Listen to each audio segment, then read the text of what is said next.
The sunrise over Montana comes different than anywhere else in the world. Ruth McKenna knew this in her bones, knew it the way a person knows the sound of their own heartbeat or the rhythm of their own breathing. She sat on horseback at the ridge line, 77 years old and straight-backed in the saddle, watching the first light break over 600 acres of restored grassland that rolled away toward the mountains like a green ocean frozen mid-wave. The horse beneath her, a solid bay mare named Copper, shifted weight from one hip to the other and blew out a long breath that steamed in the early morning cold. Ruth's hands on the reins were weathered and scarred now, rope burned and calloused, hands that had learned again how to work after 5 decades of softer living. The leather of the saddle creaked familiar beneath her.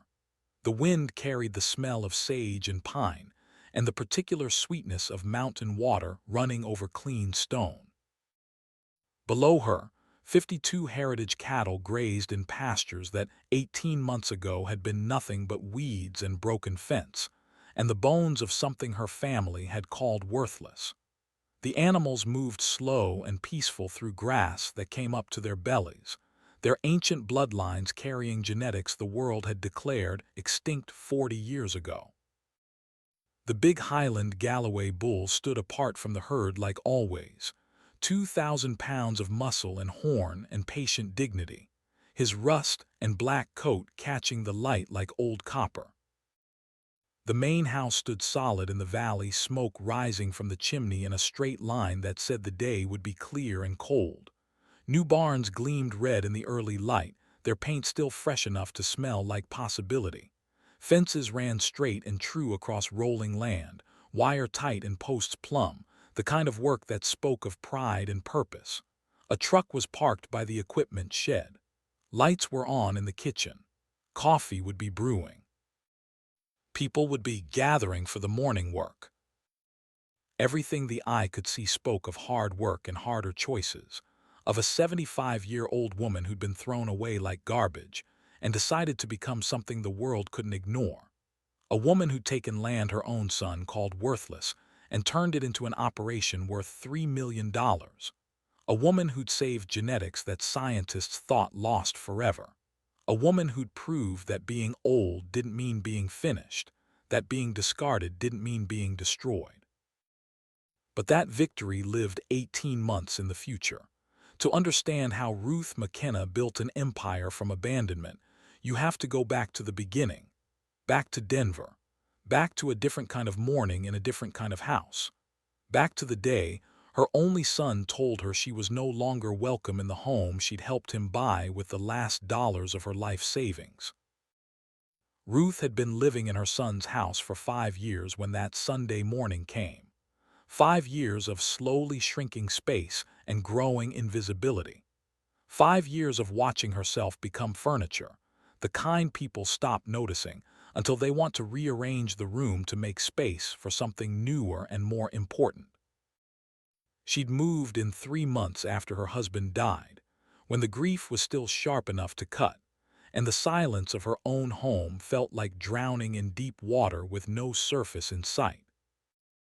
Thomas McKenna had died of a heart attack at 69 while fixing the fence in their backyard on a Tuesday afternoon in April. 1 minute he was there, solid and present and complaining about the cost of cedar posts. The next minute he was gone, just meat and memory on grass that needed mowing. They'd been married 46 years. Ruth had loved him the complicated way you love someone you've built a life with. Loved him even when she didn't like him much. Loved him because he was the father of her child and the man who'd shared her bed and the person who knew all her stories. After the funeral, after the casseroles stopped coming and the sympathy cards quit arriving, Ruth sat alone in their house and listened to it echo. Every room spoke Thomas's name, his chair by the television, his coffee mug in the cabinet, his reading glasses on the nightstand. His absence was louder than his presence had ever been. The silence felt like suffocation. Cole had insisted she move in. "Your father just passed, Mom. You shouldn't be alone. We have plenty of room. The kids would love to have you close." It's just temporary until you figure things out, until you're ready to be on your own again. He'd said it with his arm around her shoulders and his voice full of concern that seemed genuine at the time. Temporary became permanent the way these things always do. 1 month became 6, became a year, became 5. And somewhere in that time, so gradually Ruth couldn't point to a single moment when it happened. She went from guest to burden, from mother to obstacle, from person to problem that needed solving. The house in Denver sat in one of those suburbs where every lawn looked identical, and every family drove the same 3 types of vehicles, and every conversation at the mailbox followed the same polite script about weather and property values. Cole McKenna had bought it 7 years ago, riding high on real estate development money that came fast during the boom years and left even faster when the market crashed. The house had cost him $400,000, which was more money than Ruth could properly conceptualize, more money than she and Thomas had earned in their best 5 years combined. When the market crashed and Cole's business started drowning in debt, when the phone calls from creditors started coming and Jennifer's face got that pinched look that meant money problems, Ruth sold her own house without hesitation. The little 3-bedroom ranch in Lakewood that she and Thomas had bought in 1982 for $78,000 and finally paid off in 2009. 30 years of mortgage payments. 30 years of painting rooms and replacing water heaters and fixing things that broke. 30 years of life compressed into a closing statement and a check for $180,000. She'd handed that money to Cole like it was nothing, like watching your life savings disappear into someone else's problems was just what mothers did when their children needed help. Like the house where she'd raised her son and nursed her dying husband and planted rose bushes that took 15 years to bloom properly, was just equity to be liquidated when the family needed it. Cole had promised to pay it back. Both of them knew he wouldn't.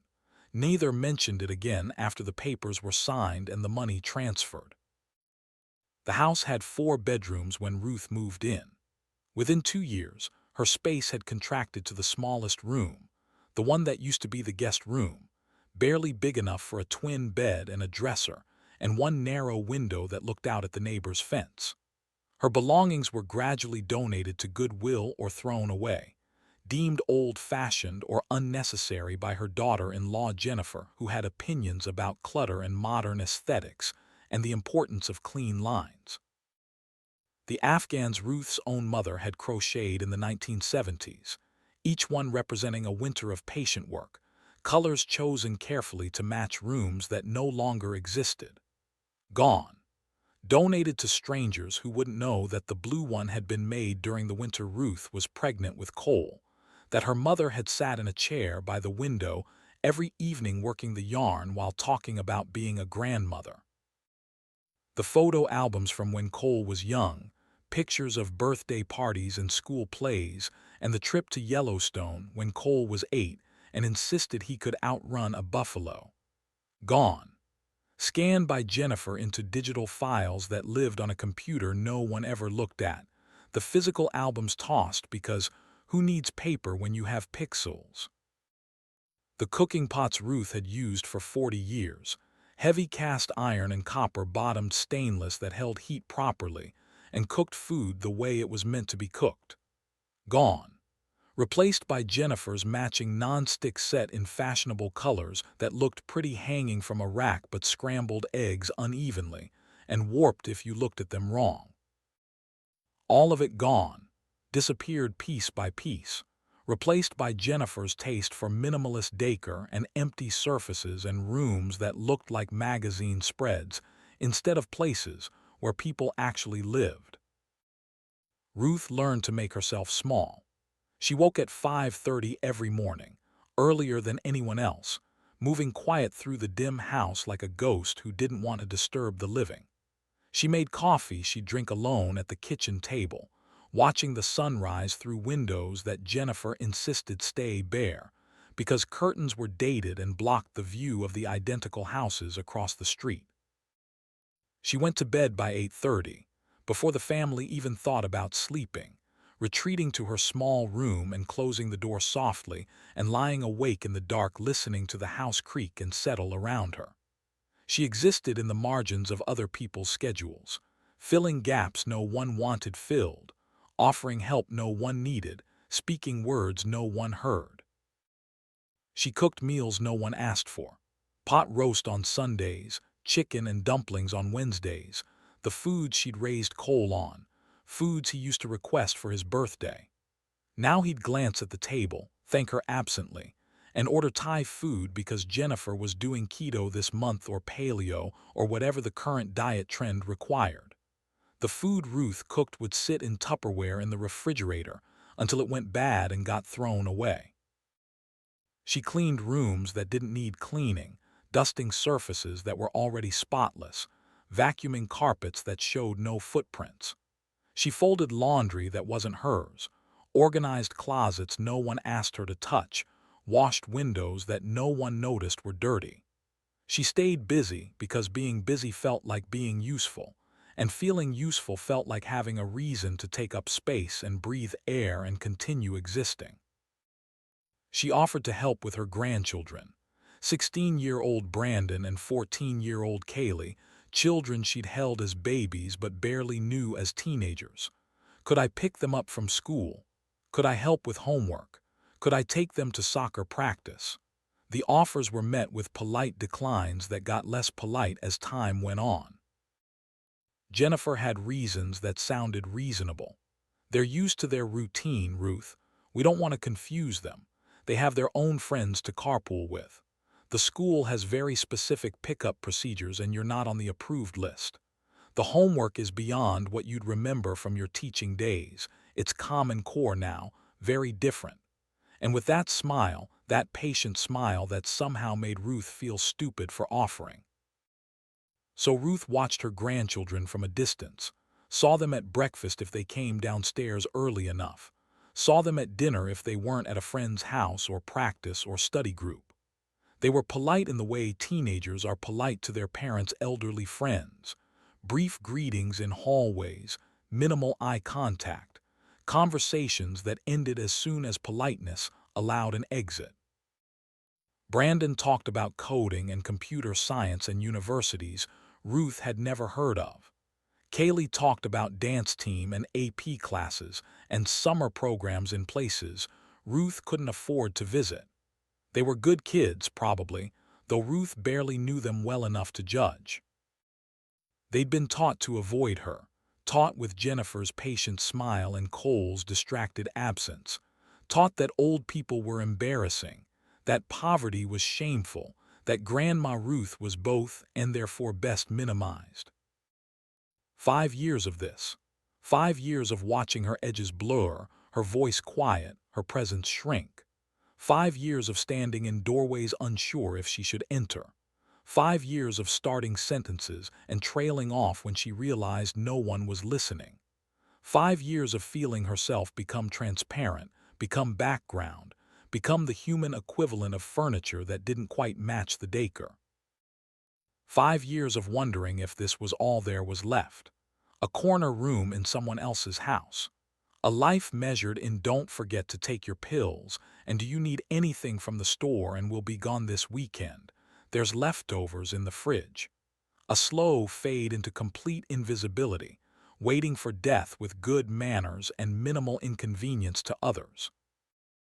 Jennifer worked in pharmaceutical sales until the company downsized 3 years ago, and suddenly she didn't work at all.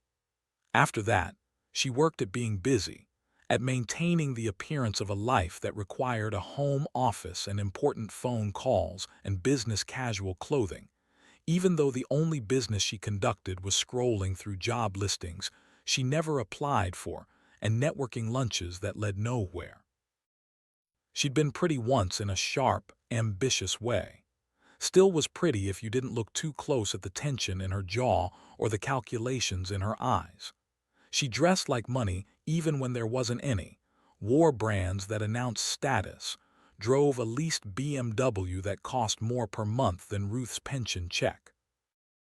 She talked about opportunities and market positioning and building her brand, all while the checking account drained and the credit cards maxed, and Cole worked longer hours trying to generate income that never quite covered expenses. Jennifer looked at Ruth the way you look at furniture that no longer matches the decor, that doesn't fit the image you're trying to project, with patient irritation, waiting for someone else to haul it away so you can replace it with something more suitable. She was never cruel in obvious ways, never raised her voice or said anything that could be pointed to as unkind. But she had a gift for small cuts delivered with a smile, for suggestions that felt like orders, for compliments that were actually criticisms wrapped in concern. "You look tired, Ruth. Maybe you should rest more." Translation: "You look old and I don't want guests seeing you shuffling around looking elderly." "I love that you want to help with dinner, but I've got it covered." Translation: "Your cooking is old-fashioned and embarrassing, and I need you out of my kitchen." The kids are so busy these days, they barely have time for family, let alone extended family. Translation: "I don't want them getting attached to you because you're not going to be around much longer." Ruth had taught fourth grade for 32 years. She knew passive aggression when she saw it.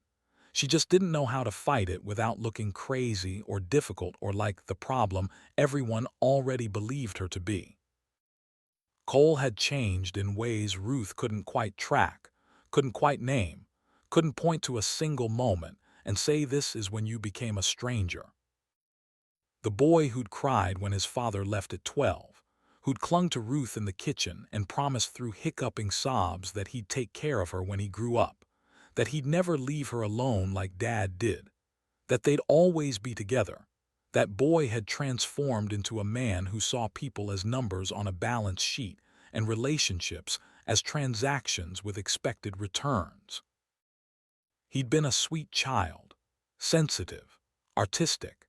He'd wanted to be a teacher like Ruth, wanted to work with kids, wanted to make a difference. Then his father left and something hardened in Cole, something that said making a difference was fine but making money was better, that caring about people was noble but financial security was smarter, that the way to never be vulnerable again was to have enough money that you didn't need anyone.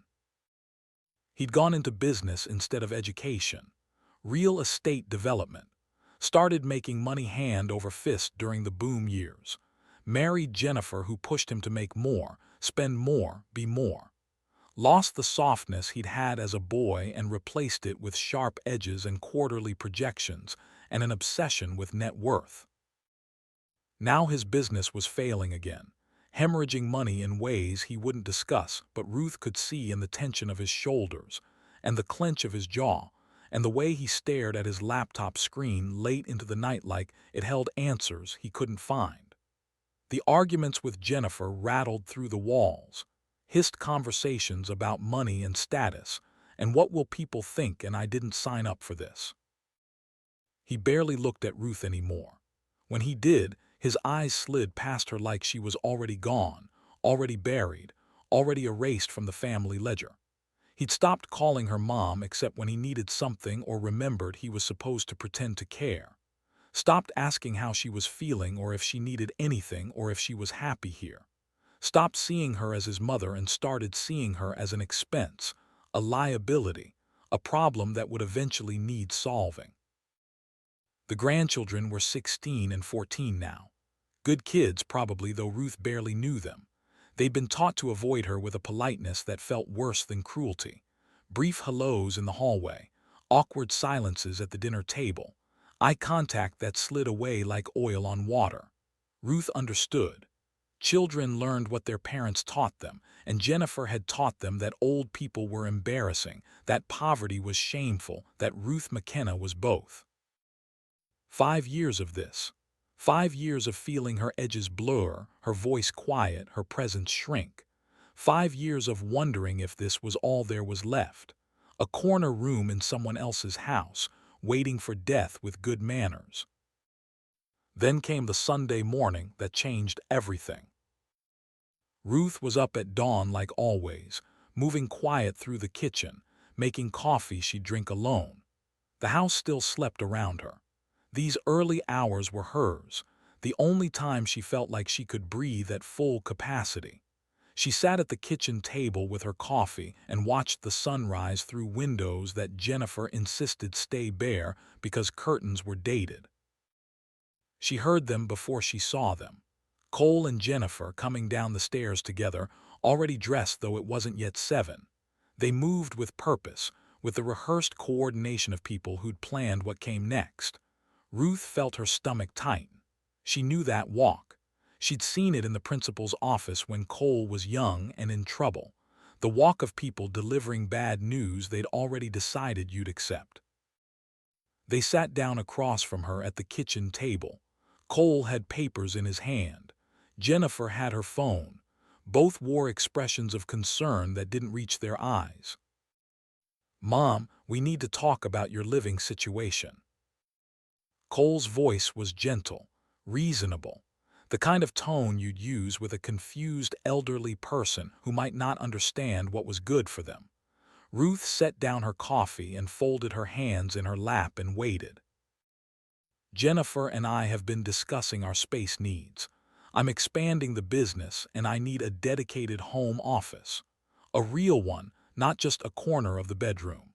The contractor says we can convert your room into a perfect workspace with built-in shelving and proper lighting. Natural light is important for productivity." Ruth looked at her son, really looked at him, tried to find the boy she'd raised alone after his father walked out, the boy she'd worked 2 jobs to put through college, the boy she'd believed would never treat her the way his father had treated both of them. She couldn't find him. Maybe he'd never existed the way she remembered. "Where would I go?" "We've researched some excellent assisted living facilities." Cole slid a glossy brochure across the table. "Sunset Meadows. It's just 40 minutes away. Beautiful grounds, activities every day, meal plans. You'd have your own studio apartment and there'd be people around all the time. No more lonely days." "I'm not lonely, I'm with family." Jennifer spoke for the first time, her voice carefully patient, like she was explaining something to a child. "Ruth, you're 75. You need to be somewhere with proper support. What if you fall? What if there's an emergency? We can't be responsible for that. We have our own lives to live." "I've never asked you to be responsible for me." "That's not the point." Cole leaned forward, using his business voice now. "The point is we all need to be practical. You need care appropriate for your age. We need space for our growing business. This is the solution that works for everyone." Ruth felt something cold settle in her chest. They'd already decided. This wasn't a conversation. It was a notification. "And if I don't want to go to a facility?" "Mom, don't make this harder than it needs to be. We've already contacted Sunset Meadows. They have an opening next month. We'll help you move, get you settled. It's really for the best." For the best, as if they were doing her a favor, as if they weren't discarding her like outdated furniture to make room for something newer and shinier. Ruth sat silent for a long moment, thought about 5 years of making herself smaller, 5 years of swallowing words and biting her tongue and pretending she didn't notice how much they wished she'd disappear. 5 years of believing she deserved this treatment because she was old and in the way and no longer useful. Then she remembered something she'd buried for years, something she'd almost forgotten because it had seemed so worthless at the time. "What about my mother's property, the ranch land she left me in Montana?"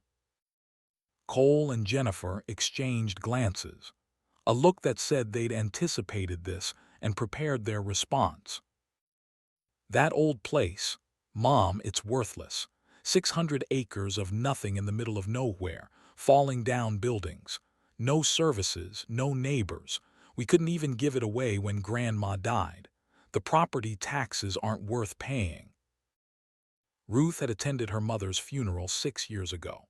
Clara McKenna had lived alone on that Montana ranch until she was 92, refusing every offer to move somewhere easier, somewhere safer, somewhere that made sense to people who'd never understood her stubborn insistence on staying put. The will reading had been brief. Everything to Ruth, which meant the ranch no one wanted and the debts no one could pay. Cole had immediately tried to sell it. No buyers.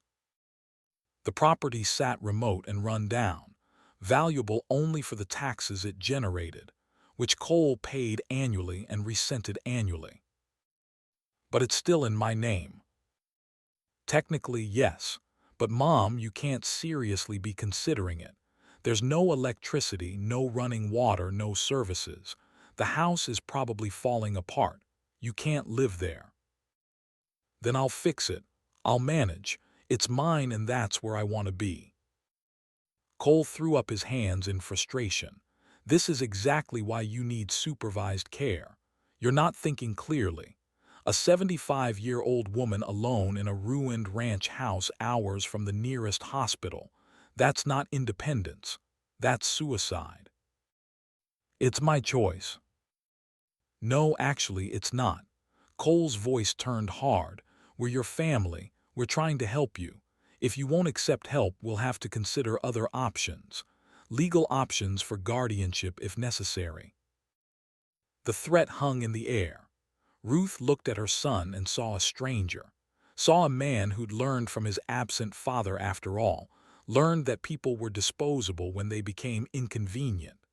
Money and status had changed Cole into someone who saw his own mother as a problem to be managed, an obstacle to be removed.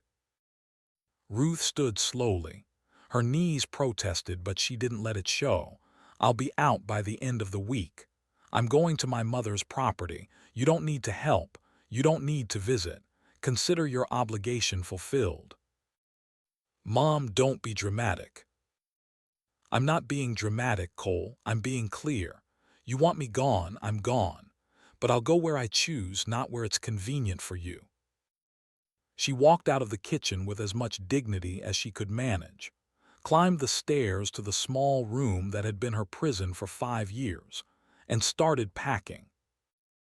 The next 3 days passed in a blur of sorting and discarding. Ruth owned so little now. Most of her life had been donated away piece by piece. What remained fit easily into boxes. Clothes, a few books, photos they'd missed, her mother's Bible, her husband's watch. The accumulated evidence of 75 years compressed into a space that could fit in the bed of a pickup truck. Cole avoided her. Jennifer made pointed comments about making good choices. The grandchildren never said goodbye. On the third day, Ruth's neighbor from down the street appeared at the door. Hal Jensen was a retired long-haul trucker, 72 years old, with a face that looked like weather-beaten leather and eyes that missed nothing. He'd watched Ruth shrink over the years, had seen the way her family treated her, had said nothing because what could you say about another family's private cruelty? But when he heard she was leaving, heard where she was going, he knocked on the door with his truck keys in hand. I'm driving you. It wasn't a question. Ruth tried to argue. Hal shut her down. It's 800 miles. You're not making that drive alone. I've got nothing but time and a truck with good shocks. We leave tomorrow morning. The journey north took 2 days. Hal drove steady through Colorado and into Wyoming, telling stories about the old days when he'd hauled cattle cross-country, when ranches still mattered and small towns still had beating hearts. He talked about his own family, children who'd moved to California and called twice a year, grandchildren he'd never met. He talked about feeling invisible, about being 72 and still strong and still sharp, but treated like he was already dead. We're ghosts to them, he said somewhere in Wyoming, the landscape rolling past in endless grass and sky. Still walking around but already gone. They're just waiting for us to finish dying so they can inherit whatever's left and forget we existed. Ruth didn't argue. She watched the land change outside the window, watched civilization thin and spread and finally almost disappear, Watched the roads narrow from highway to county route to gravel track. Watched the modern world fall away like old skin. They crossed into Montana as the sun set on the second day. The sky opened up in ways Ruth had forgotten existed, vast and impossibly deep, stars beginning to emerge in numbers that made the night look crowded. Hal navigated by memory and occasional road signs, turning off the main highway onto progressively smaller roads until they were on dirt tracks that barely qualified as paths. "This is it." Hal's voice carried doubt as they bumped along a rutted road with trees pressing close on both sides. "According to the GPS." "There's no GPS out here, Mrs. McKenna. This is memory and prayer territory." They emerged from the trees into a clearing, and there it was. The McKenna Ranch in the last light of day. 600 acres of rolling grassland running up to foothills that climbed toward distant mountains. A house that had been white maybe 30 years ago, now weathered to gray. A main barn leaning slightly to the left, roof sagging in the middle. Smaller outbuildings in various states of collapse. Fence posts without fences. Weeds tall enough to hide a cow. The bones of something that had once mattered, slowly being reclaimed by the earth. Hal parked the truck in front of the house and they sat in silence. The engine ticked as it cooled. The wind moved through the grass with a sound like water. Nothing else. No traffic noise. No neighbor sounds. No evidence of human existence except the crumbling structures around them. "Mrs. McKenna, I have to say this. You can't stay here. This isn't a home. This is a disaster waiting to happen. Come back with me. We'll figure something else out." Ruth opened the truck door. The evening air hit her like a physical thing, cool and clean and sharp with the smell of sage and grass and space. She stepped down from the truck and stood on land her mother had walked for 60 years. Land her grandmother had walked before that. Land that connected her to something older than Cole's suburban house, older than Jennifer's designer furniture, older than the modern world's insistence that old meant worthless. "Thank you for the ride, Hal, but this is where I'm staying." They unloaded her boxes onto the porch, which creaked but held. Hal helped her pry open the front door, swollen from years of humidity and neglect. The interior was dim even with the last daylight, dust thick enough to taste, furniture covered in sheets like ghosts. But it was intact. The roof hadn't completely failed. The walls still stood. The stone fireplace waited cold but ready. Hal pulled a camping lantern from his truck, tested it, left it with her. He gave her his cell number, though they both knew there was no signal out here. He made her promise to call from town if she needed anything. He looked at her with something between admiration and fear and drove away into the gathering dark. Ruth stood on the porch and watched his taillights disappear into the trees. Listened to the engine sound fade until there was nothing but wind and the distant cry of a bird she couldn't name. The sky darkened and the stars came out in numbers that seemed impossible, a blanket of light with no city glow to wash it away. The temperature dropped. The house creaked behind her. She was utterly alone, 800 miles from Denver, 12 miles from the nearest neighbor, no electricity, no running water, no plan beyond survival, 75 years old and abandoned by her family on land no one wanted. Ruth went inside and lit the camping lantern. The shadows jumped and settled. She pulled the sheet off what had been her mother's couch and sat down, springs creaking under her weight. Around her, her mother's house held decades of silence. Photos on the walls showed Ruth as a young woman, showed her mother Clara in her prime, showed grandparents Ruth barely remembered. The furniture was old but solid. The dishes in the kitchen were the ones Ruth had eaten from as a child during summer visits. The smell was dust and time and memory. She opened a can of soup from her supplies, ate it cold because she had no way to heat it, drank water from the bottles Hal had insisted she take, sat in the lantern light and let herself feel everything she'd been holding back for 5 years. The grief, the rage, The humiliation, the bone-deep exhaustion of trying to be small enough that people wouldn't mind keeping you.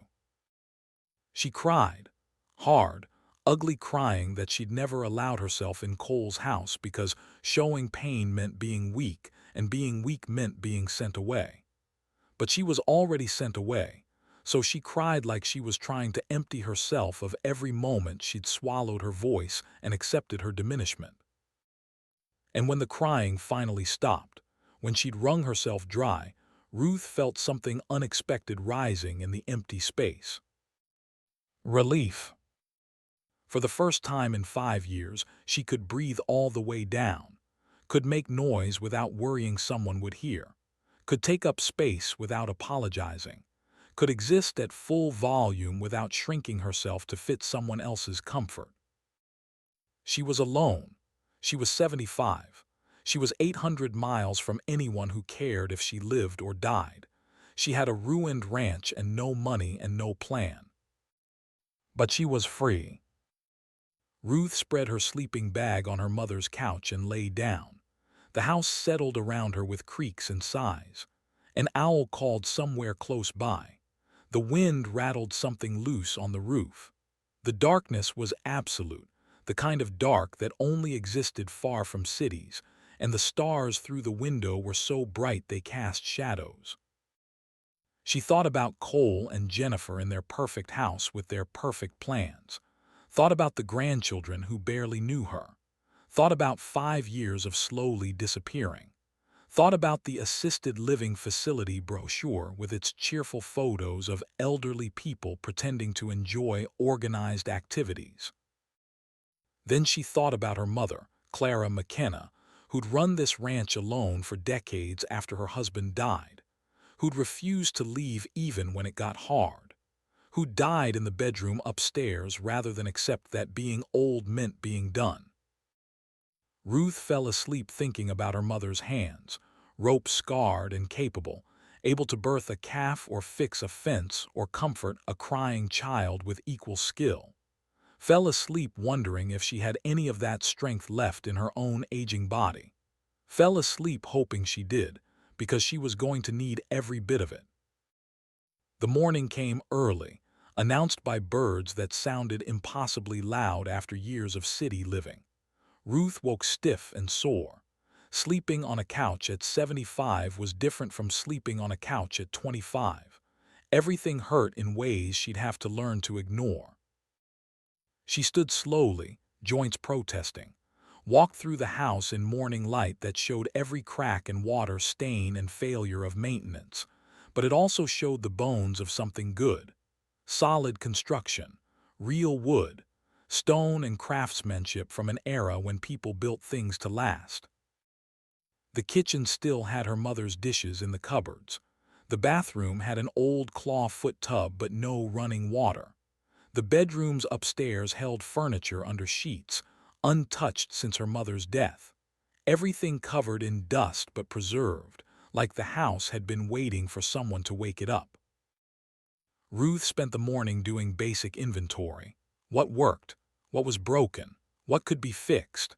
The roof had leaks but wasn't catastrophic. The well pump was dead but the well itself seemed sound. The electrical panel was ancient but present. She had work to do, more work than a 75-year-old woman should attempt alone. But alone was all she had. By noon the sun was high and hot. Ruth went outside to explore the outbuildings. The main barn was worse than it looked from a distance. The roof had partially collapsed on one end. The doors hung crooked. But the structure underneath was solid timber, the kind they didn't cut anymore. It could be saved with work and money she didn't have. She walked the fence line, or what remained of it. Posts stood at intervals, but the wire was gone or down or tangled in weeds. 600 acres was more land than she could picture, more land than she could walk in a day, more land than made sense for a woman alone. A creek ran through the property, clear and cold, coming down from the foothills. Ruth followed it upstream, pushing through brush and fallen logs.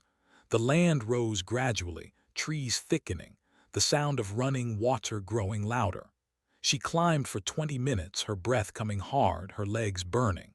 75 years old was 75 years old, no matter how much you wanted to pretend otherwise. The trees opened suddenly into a clearing, and Ruth stopped so fast she almost fell. She'd found the hidden valley. It was maybe 200 acres, enclosed on 3 sides by steep ridges covered in pine. The creek ran through the center, feeding into a natural pond. And there, standing solid and weathered but intact, was a barn she'd never known existed.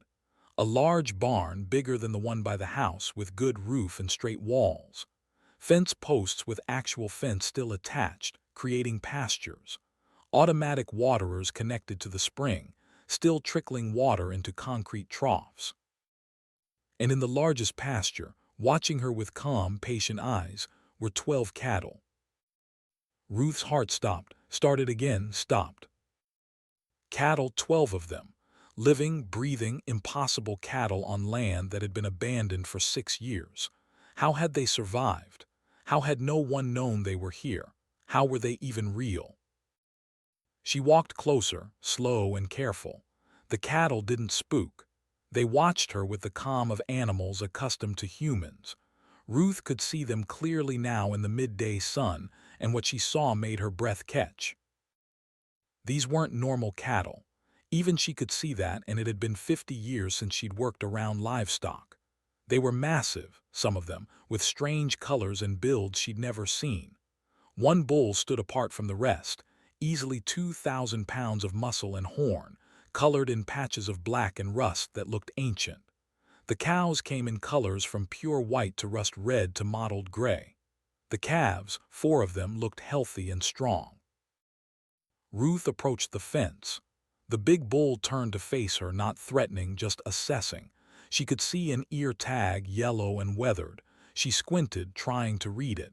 Heritage Registry 347. Highland Galloway Cross, Clara McKenna. Heritage Registry, Clara McKenna, her mother's name. Ruth's mind raced. Her mother had been hiding cattle up here. Purebred cattle, if the tag was right. Heritage breeds. Ruth knew enough ranch history to know that heritage meant old, meant rare, meant breeds that had mostly disappeared when industrial agriculture took over. Her mother had been preserving them, secretly, for decades probably, right here in this hidden valley while the world thought they'd gone extinct. Ruth walked along the fence line until she found the gate, opened it carefully. The cattle watched but didn't move. She walked into the pasture, her heart pounding. The big bull lowered his head slightly but didn't charge. Ruth stopped 20 feet away.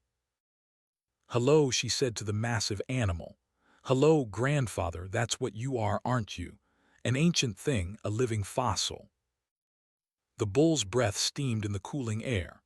His eyes were dark and knowing. Ruth looked around the hidden valley, saw the barn that had sheltered these animals through 6 Montana winters, saw the automatic waterers that had kept them alive, saw the pastures that had held them safe from a world that had forgotten they existed, saw her mother's life work, secret and patient and waiting for someone to find it.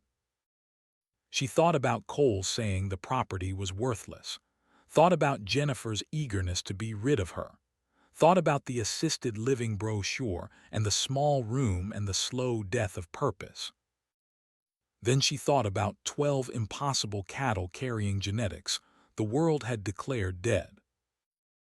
She thought about her 75-year-old body, still strong enough to walk 2 miles uphill. She thought about her mother, who'd kept secrets and preserved what mattered and refused to let valuable things die just because the modern world had moved on. Ruth walked back to the gate, closed it carefully behind her, stood looking at the cattle for a long moment.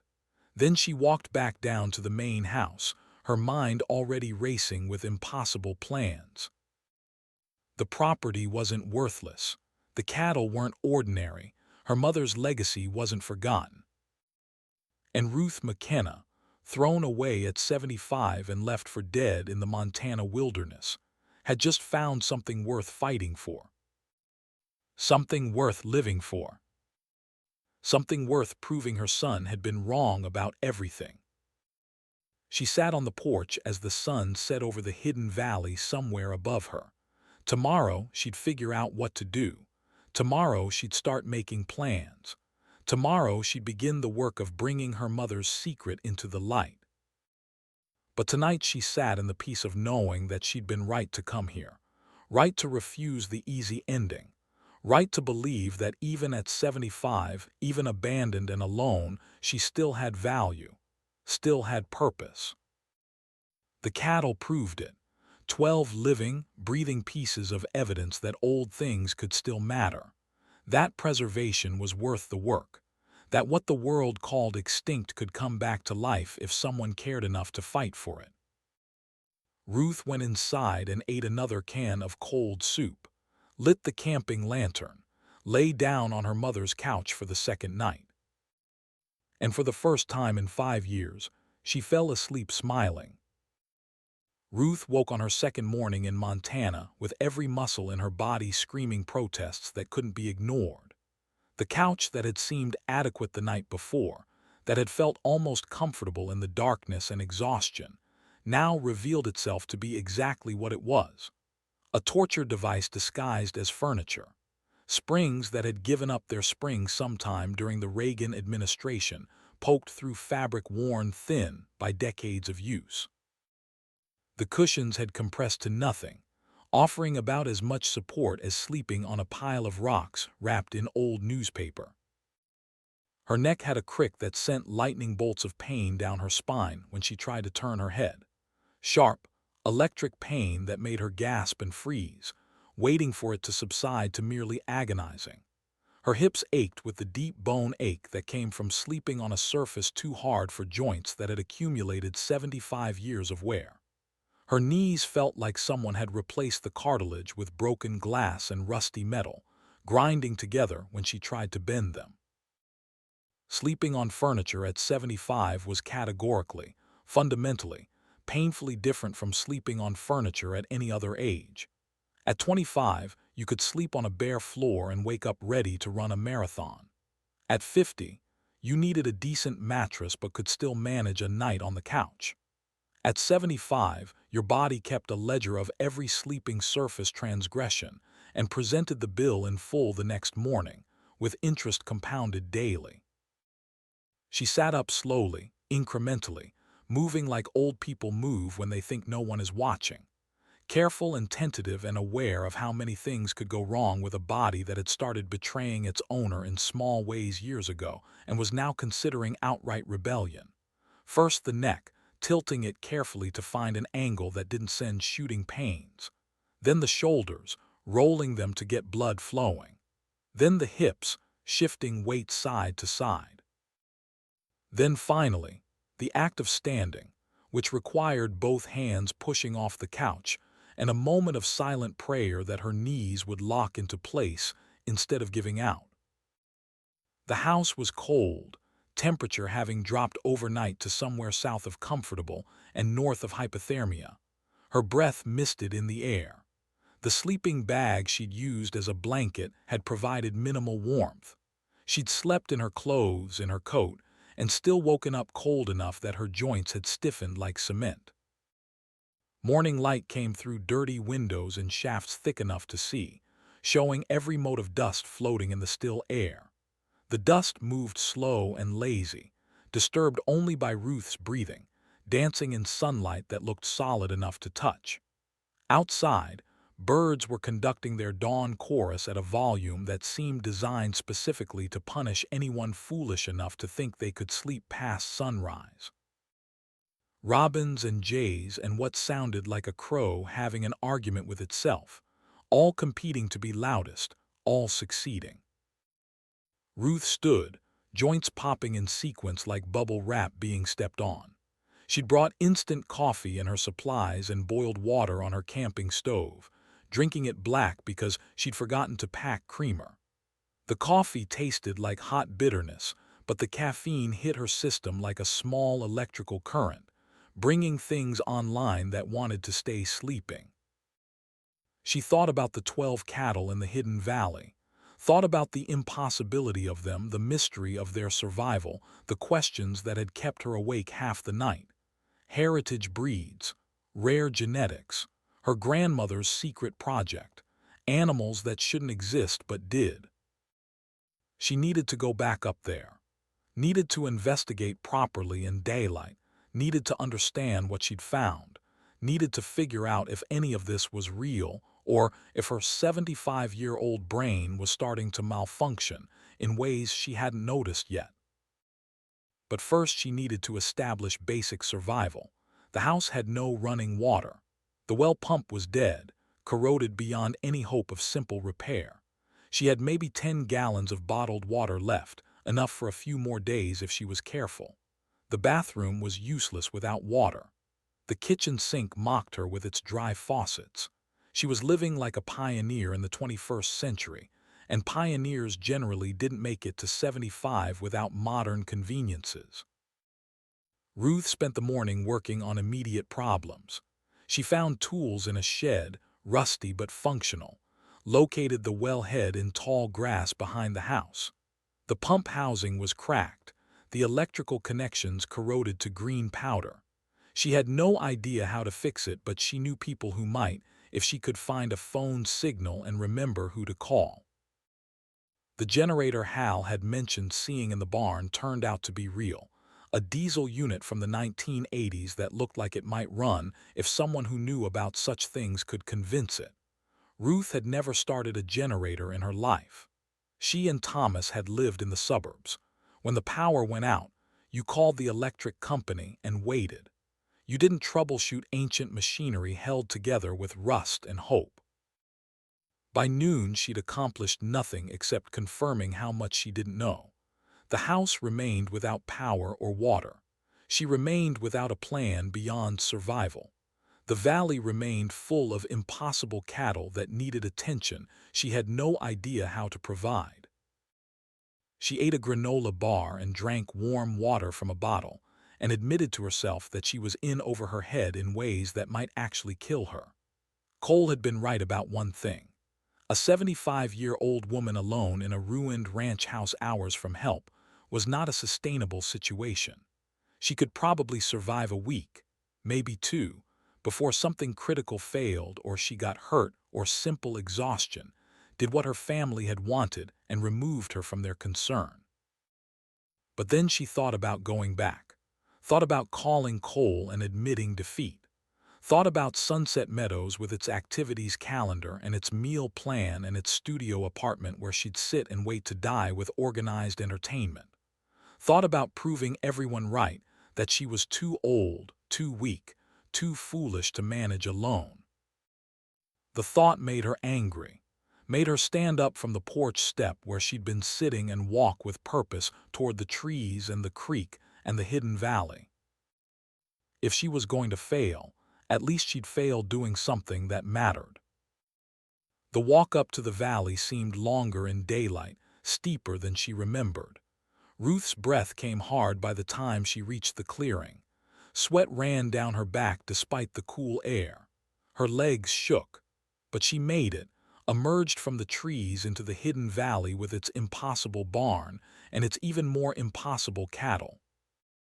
The animals grazed peacefully in morning sun that turned their coats to copper and gold and shades of red that looked like they'd been painted on. The big Highland Galloway bull watched her approach but didn't move, secure in his domain and unconcerned by the old woman who'd invaded it. The cows continued eating. The calves stayed close to their mothers. Ruth approached the barn slowly. The building was weathered but solid, built from timber that had been growing when her great-grandparents were young. The roof showed no sag, no obvious damage. The doors opened on hinges that, while rusty, still functioned. Inside, the air smelled like hay and animals and time, but not rot, not decay. The barn was better maintained than the house. Someone had cared for this place, had kept it functional even as everything else fell apart. Ruth walked through dim interior light filtering through gaps in the boards, found stalls with gates that still latched, found a tack room with bridles and halters hanging on pegs, found a feed room with several tons of hay still stacked against the walls, old but not moldy, preserved by the dry mountain air. And in the back corner, in a wooden chest that sat on a shelf above the probable flood line, carefully positioned where water damage couldn't reach, she found her grandmother's records. The chest was simple pine, handmade with dovetail joints that spoke of real craftsmanship, fitted with a brass hasp and a lock that had rusted through decades ago, the mechanism frozen open and beyond any hope of functioning again. Ruth lifted it down carefully, the wood solid in her hands despite its age, blew dust off the lid that rose in a cloud and made her cough, opened it with hands that wanted to shake from something that wasn't cold or exhaustion. Inside, wrapped in plastic bags that had mostly held against time and moisture, were notebooks, dozens of them. Composition books with marbled black and white covers, the kind students used in school, the kind Ruth herself had used teaching fourth grade for 30 years. The plastic crinkled as she pulled out the first one, the sound loud in the quiet barn. Ruth opened the cover and saw her grandmother's handwriting, precise and careful and instantly familiar. The handwriting of someone who'd been educated when penmanship still mattered and beautiful script was considered a mark of good character. McKenna Heritage Cattle Project, 1975, Clara McKenna. Ruth sat down on a hay bale, dust puffing up around her, and began to read with hands that trembled slightly and eyes that already burned with tears she couldn't explain yet. The first entry was dated March 15, 1975, written in the careful script her grandmother had maintained her entire life. My husband James thinks I'm foolish, but I'm starting this project anyway, with or without his blessing. The old breeds are disappearing faster every year, and no one seems to care or even notice. Highland cattle from Scotland, the ancient longhorns from Texas before they crossbred them into something unrecognizable, the white park cattle that came over with the first colonists and survived in America for 300 years, all of them being replaced by Angus and Hereford, breeds selected for nothing except growing faster and fatter, breeds that need grain and shelter and constant care, breeds that lose the hardiness that let cattle survive on their own for centuries. I've purchased 3 cows with my egg money, money I saved selling eggs at the farmer's market for 2 years without telling James. 2 Highland Galloway crosses and 1 old strain longhorn. Cost me everything I'd saved. James doesn't know yet. The cows arrive next month. I'll tell him when they get here, or maybe I won't. Some things are easier to ask forgiveness for than permission. Ruth turned pages carefully, the old paper brittle in places but mostly intact, protected by the plastic bags and the dry mountain air. Each entry a window into her grandmother's life, into a project that had consumed 40 years. 1978. James died last month, heart attack while fixing fence. Everyone expects me to sell the ranch and move to town. I'm staying. The cattle need me. This work matters even if no one else understands it. 1982. Ruth visited this summer with her new husband Thomas. She's pregnant. I wanted to tell her about the project, but she seems so focused on her city life. I don't think she'd understand. Maybe later. 1985. The Livestock Conservancy says the Highland Galloway is extinct in North America. They're wrong. I have 3 cows and a bull in the Hidden Valley, but I can't tell anyone without risking someone taking them, trying to commercialize them, destroying the genetics for profit. Ruth's eyes burned. She turned more pages, reading about births and deaths, about the careful selection of breeding pairs, about her grandmother's fear that she was running out of time. 1990. Ruth never visits anymore. Cole is growing up without knowing his heritage. I'm getting old. Arthritis makes the work harder every year, but the herd is healthy. 18 animals now, all pure bloodlines. If I can just keep them alive long enough, maybe someone will care someday. 2001. I'm 78 now.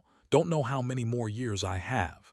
The herd is 24 animals, strongest genetics I've been able to maintain. I've set up the auto waterers so they can survive even if I can't make it up here every day. The spring feeds them year-round. The pasture is good. They could make it on their own if they had to. The last entry was dated October 2018, 2 months before Clara died. I'm leaving everything to Ruth. The ranch, the land, the project. I know she probably won't come here. She has her city life, her husband, her teaching career. But maybe someday she'll need this place. Maybe someday she'll understand why I did this. Why preserving old things matters. Why genetics that survived 1,000 years shouldn't disappear just because they're not profitable. If she finds the herd, I hope she continues the work. If she doesn't, I hope they survive anyway. Some things are worth saving even if the world has moved on, even if no one remembers why they mattered. Ruth closed the notebook and sat in the dim barn with tears running down her face. Her grandmother had spent 40 years on this. 40 years of secret work, of careful breeding, of preserving what everyone else had let die. Had done it alone, without recognition, without help, without anyone understanding or caring or even knowing. And she'd done it all hoping that someday Ruth would find it and see value in what the world had discarded. Ruth wiped her eyes and opened the next notebook, found detailed breeding records, genetic charts showing bloodlines going back 5 generations, found health records for each animal, notes on temperament, growth rates, hardiness, found a complete catalog of what she had in that pasture, living genetic libraries, animals worth more than the land they stood on. She spent 3 hours reading through 40 years of her grandmother's life work. When she finally stood up, her body protesting the long stillness, she understood what she'd found. Not just cattle, not just rare genetics, but proof that one person, working alone, dismissed by everyone, could preserve something valuable, could save what others let die, could matter even when the world said they didn't. Could do it all at an age when people said they should quit and rest and accept irrelevance. Ruth walked back down to the main house with the notebooks under her arm and purpose in her chest. She had work to do, had a legacy to honor, had something worth fighting for that was bigger than her own survival. But first she needed help. The next 3 days passed in a blur of basic survival and growing frustration. Ruth worked on the house, cleaning decades of neglect, making space livable. She visited the cattle daily, walking the 2 miles up and back, her body gradually adjusting to the physical demand. The animals grew accustomed to her presence. The bull no longer bothered to watch her approach. The cows let her get close enough to check their condition. One calf had a wire cut on its leg, a gash that had scabbed over but looked infected. Ruth had no medical supplies, no knowledge of how to treat it. She remembered helping her grandmother with injured animals as a child, but that was 60 years ago, and memory wasn't the same as skill. She needed a veterinarian, needed equipment, needed about 40 things she couldn't afford and didn't know how to get. Cole called on the 3rd day. Ruth had hiked to a ridge where her phone showed 1 bar of signal, had called him to let him know she was alive since she'd promised Hal she would. "Made your point yet?" Cole's voice came through thin and static-filled, ready to come home and be reasonable. "I'm not coming back, Cole. This is home now." "Mom, you can't seriously be planning to stay there. It's been 3 days. Have you even got running water yet? Electricity?" "I'm working on it." "You're 75 years old. You can't live like a pioneer. When you get hurt or sick or something breaks down that you can't fix, what then? You're hours from the nearest hospital. You'll die out there alone and it'll be days before anyone finds you. Then I'll die doing something I chose, instead of rotting in a facility you chose for me." Silence on the line. Then Cole's voice harder. When you fail and you will fail, don't expect our help. Don't expect us to come rescue you. You made this choice. Live with it. Ruth hung up before he could say more. Stood on the ridge looking out at land that rolled away forever. Felt more alone than she'd ever felt in her life. And then, 6 days after her arrival, help appeared on horseback. Ruth was working in the yard, trying to cut back weeds with a dull scythe she'd found in the shed, when she heard hoofbeats.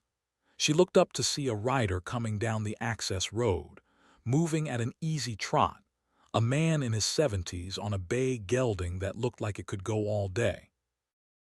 The rider pulled up 20 feet away and sat his horse like someone who'd been born in the saddle. He was lean and weathered, face like tanned leather, eyes that took in everything without seeming to stare. He wore work clothes that had seen actual work, a hat that had shaded actual sun, boots that had stepped in actual manure. "You must be Clara's granddaughter." His voice was rough like gravel in a bucket but not unkind. "I'm Hank Morrison. I ranch 12 miles east. Heard someone was on the property. Figured I'd ride over and make sure it wasn't squatters." Ruth leaned on the scythe, grateful for the excuse to stop swinging it. "I'm Ruth McKenna. This was my mother's place." Hank nodded, looking around at the overgrown yard, the sagging barn, the general air of abandonment. Clara was a hell of a woman. Ran this place alone for 40 years after James died. Stubborn as a fence post and twice as tough. "I'm sorry for your loss, even if it's 6 years late." "Thank you." "You planning to sell?" Ruth hesitated, thought about the cattle in the hidden valley, thought about her grandmother's 40-year project, thought about whether she could trust this stranger who claimed to have known Clara. "I'm planning to stay." Hank's eyebrows went up. "Stay here by yourself?" "By myself." He looked at her for a long moment, assessment clear in his eyes. Then he dismounted, dropping the reins in the way of someone whose horse was trained to ground tie. "Well then, you're going to need help. That well pump is shot, you've got no power, and winter comes hard in these mountains. You won't make it 2 months without getting the basics sorted." "I don't have money to pay for help." "Didn't say anything about money. Your grandmother helped me once when my wife was sick, wouldn't take a dime. I owe Clara. Figure helping her granddaughter settles that debt." Ruth felt something loosen in her chest. "Why would you help a stranger?" "Because you're trying to do something hard, and everyone probably told you it was impossible. Because you're here instead of taking the easy way out. Because I'm 71 years old and people keep telling me I should retire and do nothing and die quiet, and I'm not ready for that yet. Helping you fight to stay on this land feels like fighting to prove we both still matter." Ruth made a decision. "Follow me, I want to show you something." She led him up through the trees, Hank's horse trailing behind on loose reins. The walk took 20 minutes and Hank said nothing, just followed, breathing harder as the grade steepened but not complaining. When they emerged into the hidden valley and he saw the barn and the pastures and the 12 cattle grazing in morning light, he stopped so suddenly his horse bumped into him. "Jesus Christ." His voice was barely a whisper, she actually did it. "You know about this?" Hank walked forward slowly, moving toward the fence like a man approaching something sacred. "Clara told me once, must have been 30 years ago, that she was preserving the old breeds, the ones that were disappearing. I thought she meant she was keeping good records or something. I never knew she actually had them. Never saw them. She kept this secret for 40 years. Ruth nodded. "I found her notebooks. She started in 1975, bought the first animals with her egg money, kept breeding them, maintaining bloodlines, documenting everything. She was terrified someone would find out and try to take them or commercialize the genetics." Hank reached the fence and stood looking at the bull, at the cows, at the ancient genetics grazing peacefully in a valley the world had forgotten. Do you know what you have here? Animals my grandmother thought were worth 40 years of secret work. Ruth, these aren't just animals.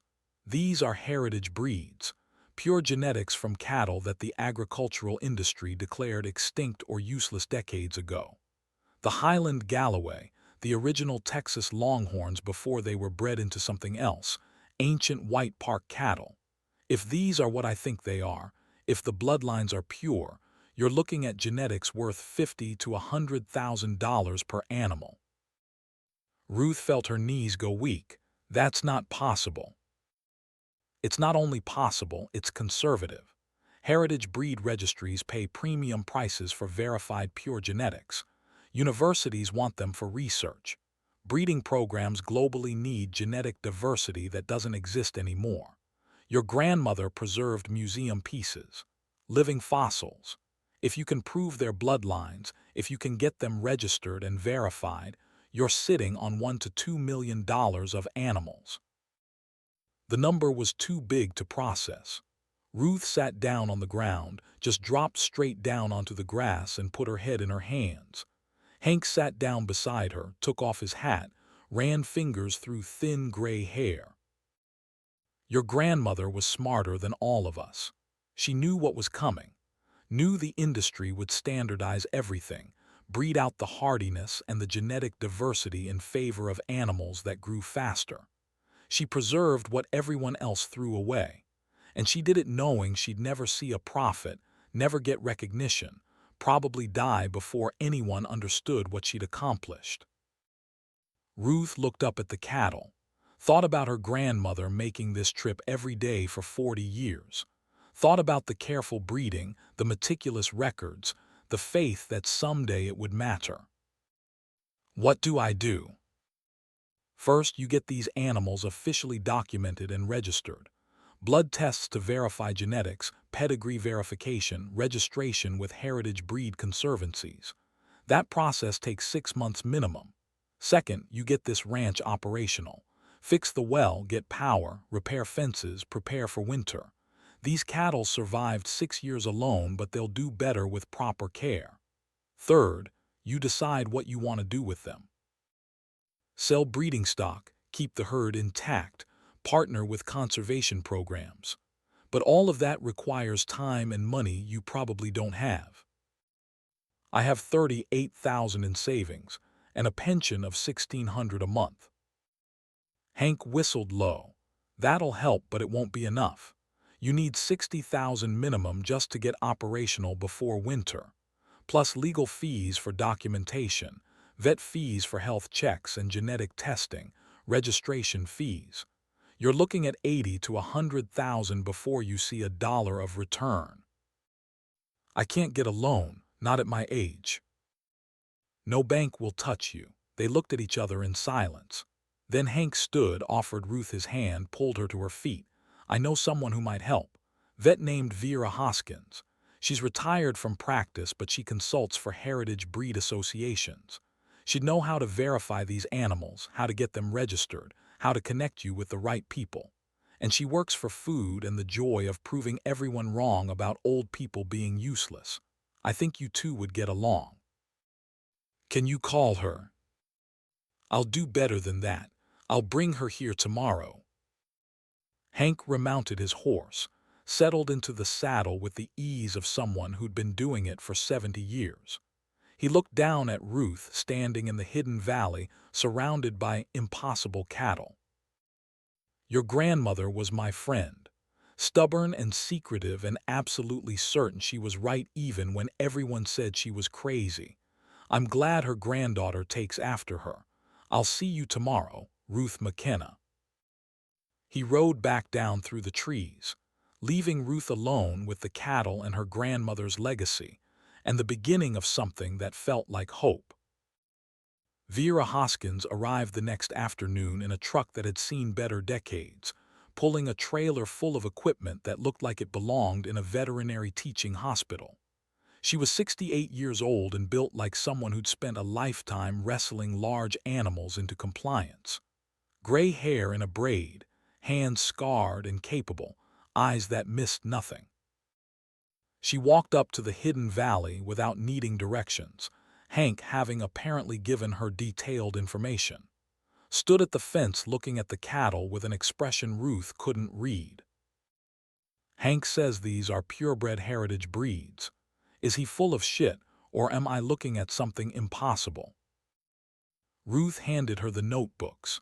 Vera sat on a hay bale and read for an hour straight while Ruth waited and Hank checked the automatic waterers.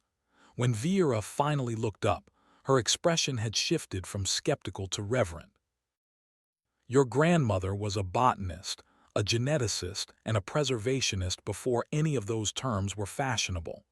These records are publication quality. If the animal's genetics match what she documented, you have foundation stock for breed restoration programs. Ruth, these animals are museum pieces. Can you verify them? I can take blood samples, send them to labs that specialize in heritage breed genetics. Results take 2 weeks. If they come back positive, I can start the registration process. But you need to understand something. The moment word gets out that you have verified extinct breed genetics, people will come after you. Corporations that want to patent them. Collectors who want to own them. Research facilities that want to study them. You need legal protection before you tell anyone what you have. I don't have money for lawyers. Vera smiled, sharp and dangerous. I know lawyers who work pro bono for conservation causes. I'll make calls, but first, let's verify what we're dealing with. She spent the rest of the day examining each animal, taking blood samples with practiced efficiency, documenting physical characteristics, checking health. The cattle accepted her handling with surprising calm, as if they understood this was important. The big bull stood still while Vera drew blood from his jugular, barely flicking an ear. By sunset, Vera had samples from all 12 animals sealed in coolers with ice packs. She stood with Ruth and Hank looking at the herd in fading light. If these test positive, and I think they will, you're looking at genetics that agriculture corporations would pay $5 million to get their hands on. They'd patent every bloodline, commercialize every trait, turn these animals into products. Your grandmother kept them secret for 40 years to prevent exactly that. You need to decide what you want to do. Sell them to the highest bidder and walk away rich, or continue your grandmother's work and keep them from being destroyed by commodification. Ruth thought about Clara spending 40 years in secret, thought about her grandmother's final journal entry. Some things are worth saving even if the world has moved on. I want to continue her work. I want to protect them. Vera nodded. Then we do this right. Legal protection first. Registration second. Building sustainable operation third. It's going to take a year minimum before you see any return. Can you survive that long?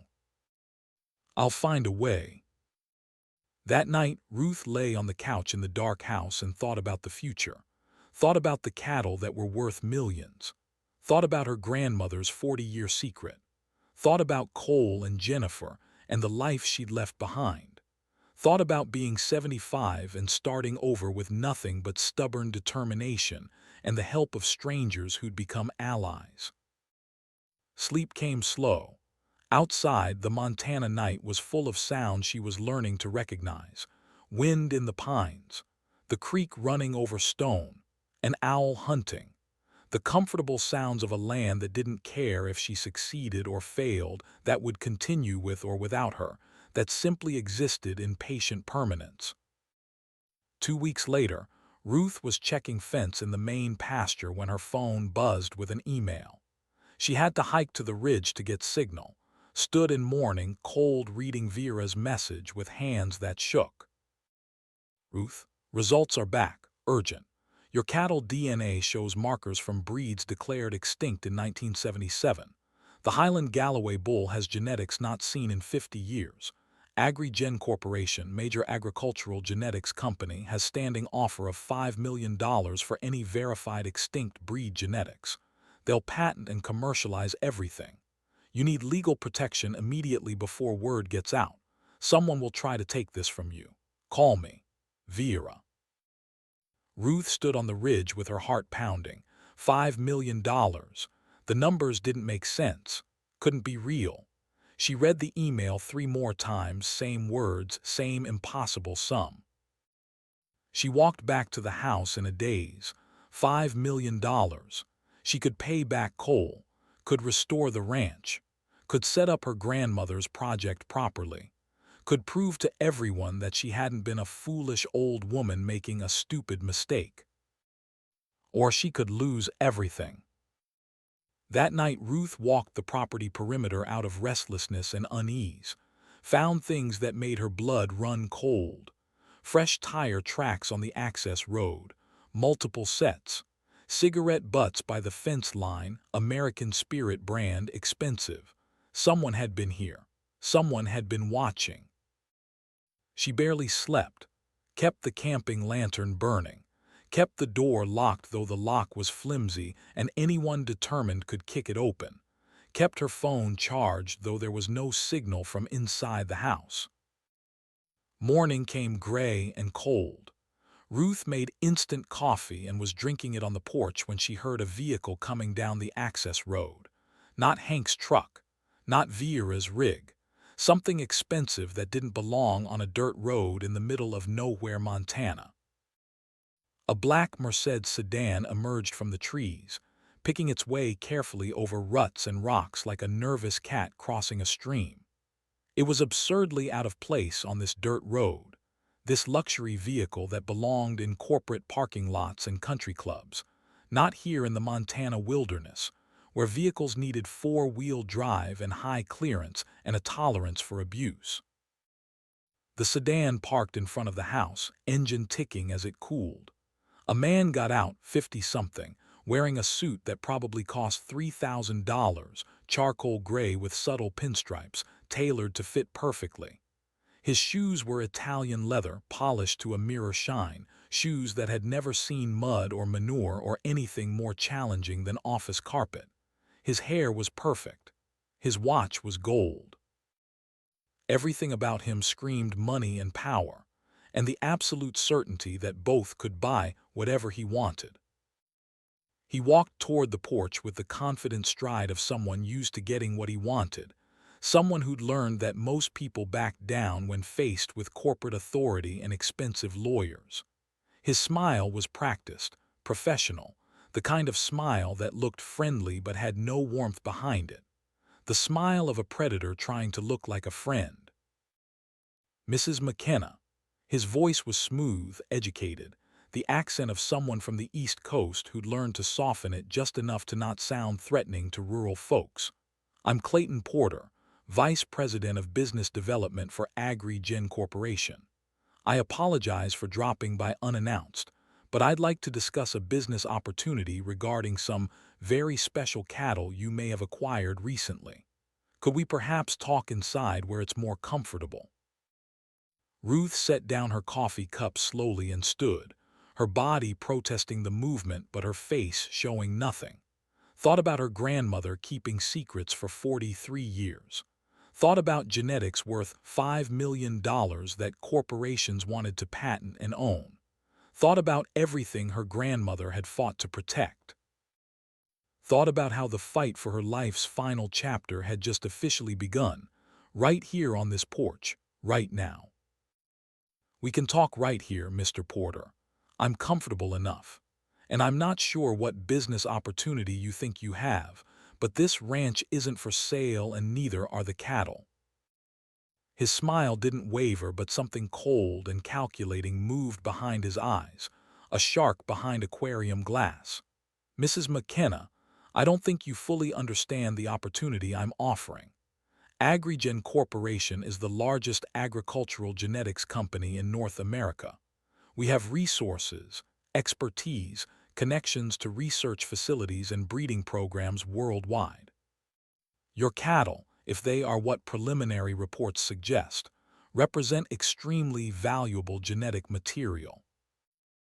Material that could benefit agriculture globally. We're prepared to make you a very generous offer for breeding rights and genetic samples. More money than this ranch has seen in 100 years.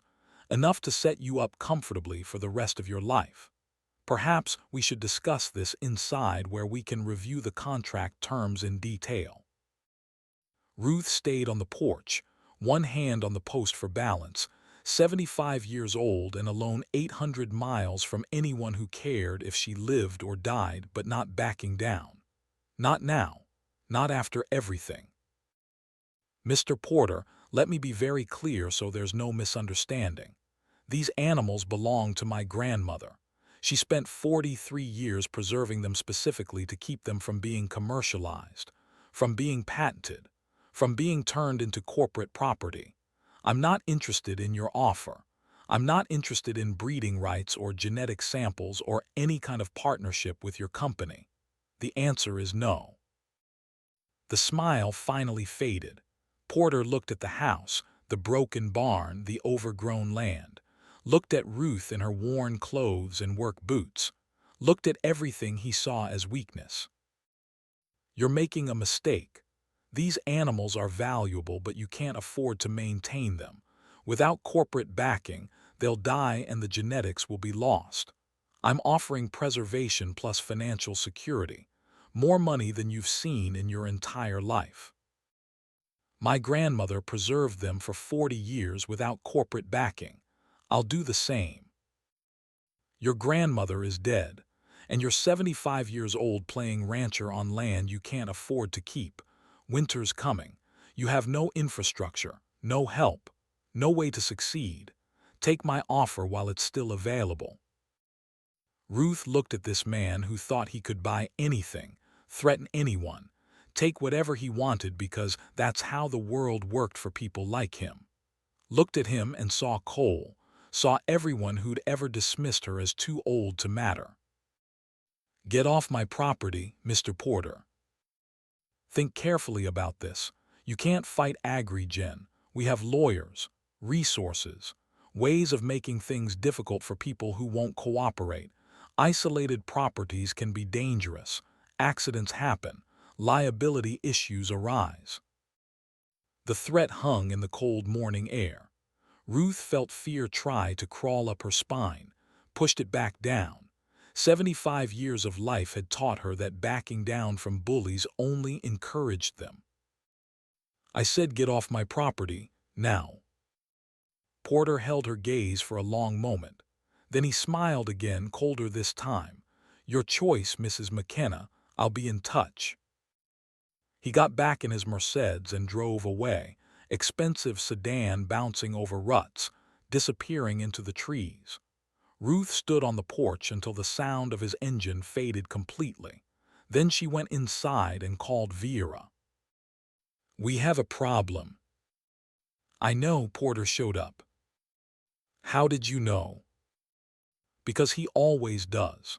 Agri-Gen has eyes everywhere in the heritage breed community. Someone in the testing lab probably tipped them off. This is going to get worse before it gets better, Ruth. You need protection. What kind of protection? The legal kind, the community kind, the kind that comes from making what you have too public to steal quietly. I'm making calls. Hank's making calls. By tomorrow, people will know what you have and they'll be watching. Agri-Gen won't risk obvious theft if witnesses are involved. Ruth sat in her grandmother's house and understood that her quiet fight to survive alone had just become something bigger.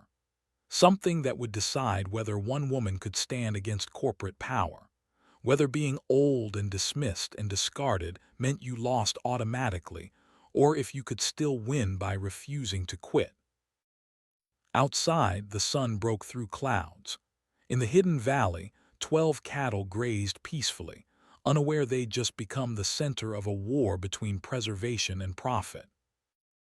Ruth McKenna had come to Montana to escape. Now she was going to fight. And at 75 years old, she had absolutely nothing left to lose. The 2 months that followed Clayton Porter's visit passed in a blur of work that would have killed a younger person and nearly killed Ruth. She woke before dawn every morning, body protesting every movement with pains that had become so familiar they were almost companionable, and worked until dark forced her to stop or her hands stopped responding to commands. The ranch demanded everything she had, and then asked for more, the way land always does, the way meaningful work always does when you're trying to build something that matters from wreckage and neglect. Fences that needed mending stretched for miles, wire sagging or broken or missing entirely, posts rotted at ground level and leaning at angles that defied physics. Ruth learned to use a post hole digger at 75, learned that 2 feet down in Montana soil meant hitting rocks that rang like bells when the steel blade struck them, learned that setting posts required patience and strength in equal measure, that rushing led to crooked lines that would haunt you every time you looked at them. Her hands blistered, then calloused, then developed new blisters under the calluses. Buildings that needed shoring up revealed themselves slowly, each inspection uncovering new problems. The chicken coop roof had a hole big enough for owls to hunt through. The equipment shed leaned 6 degrees off vertical, held upright by nothing except habit and stubbornness. The hay barn had floor joists so rotten you could push your finger through them. Every building was a catalog of deferred maintenance, of years when Clara had been too old or too tired or too alone to keep up with everything that needed doing. Equipment that needed fixing or replacing sat in various states of decay around the property. A tractor from the 1970s with a seized engine and flat tires. A hay rake missing so many teeth it looked like a jack-o'-lantern. Hand tools with broken handles and rusted blades.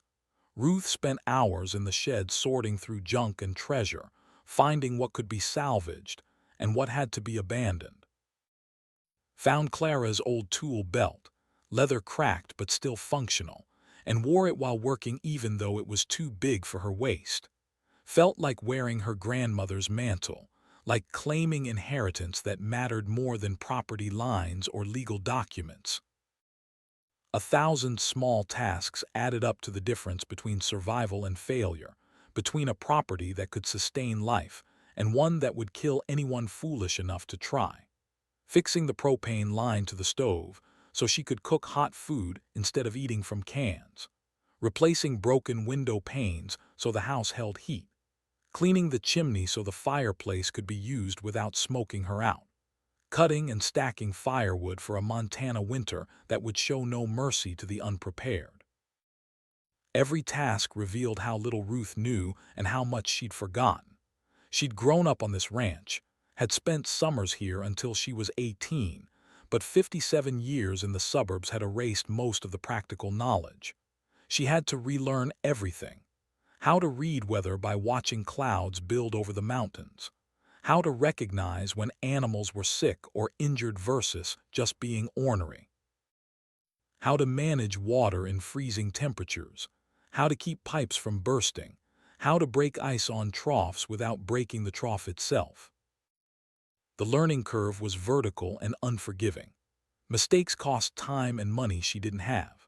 Like the time she forgot to drain the garden hose and it froze solid, splitting along its entire length. Like when she stacked firewood too close to the house and mice moved in, requiring hours of work to evict them. Like the morning she tried to start the backup generator without checking the oil and seized the engine, turning a $500 repair into a $2,000 replacement. But she learned, adapted, grew stronger in ways that surprised her. Her body, which had felt ancient and failing in Denver, discovered it could still work if given proper purpose.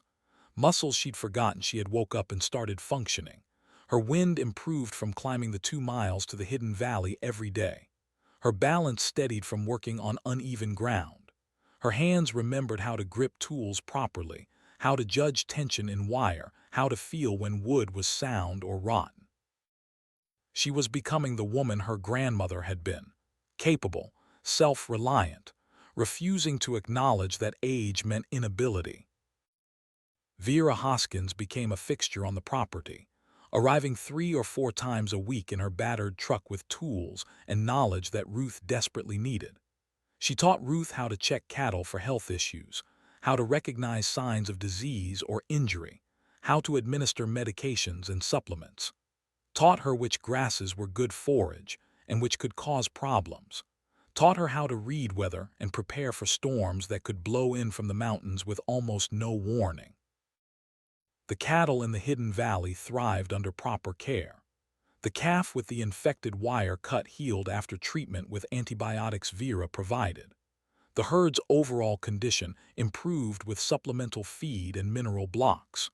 Ruth learned to recognize each animal individually, learned their personalities and quirks, learned to see them not as livestock, but as living links to genetics that had survived centuries. Hank Morrison proved to be the neighbor Ruth hadn't known she needed. He arrived every few days, sometimes with equipment to loan, sometimes with knowledge to share, sometimes just to check that she was still alive and hadn't fallen into a well or gotten trampled by the bull. He helped repair the main barn's roof, spending 2 days up on questionable lumber with a hammer and a stack of shingles, moving with the ease of someone who'd been doing such work for 70 years. He also brought Wade Carson, the electrician who'd worked on ranches across Montana for 4 decades and knew old electrical systems the way priests knew scripture. Wade was 68, barrel-chested and soft-spoken, with hands scarred from a lifetime of working with wire and power. He looked at the dead well pump and the ancient generator and the corroded electrical panel and shook his head. "This is all bad, Mrs. McKenna. Pumps seized solid, been sitting so long the bearings are welded. Generator might run if we rebuild the carburetor and replace about half the parts. Electrical panel is a fire hazard. You're looking at 12,000 minimum to get power and water running properly."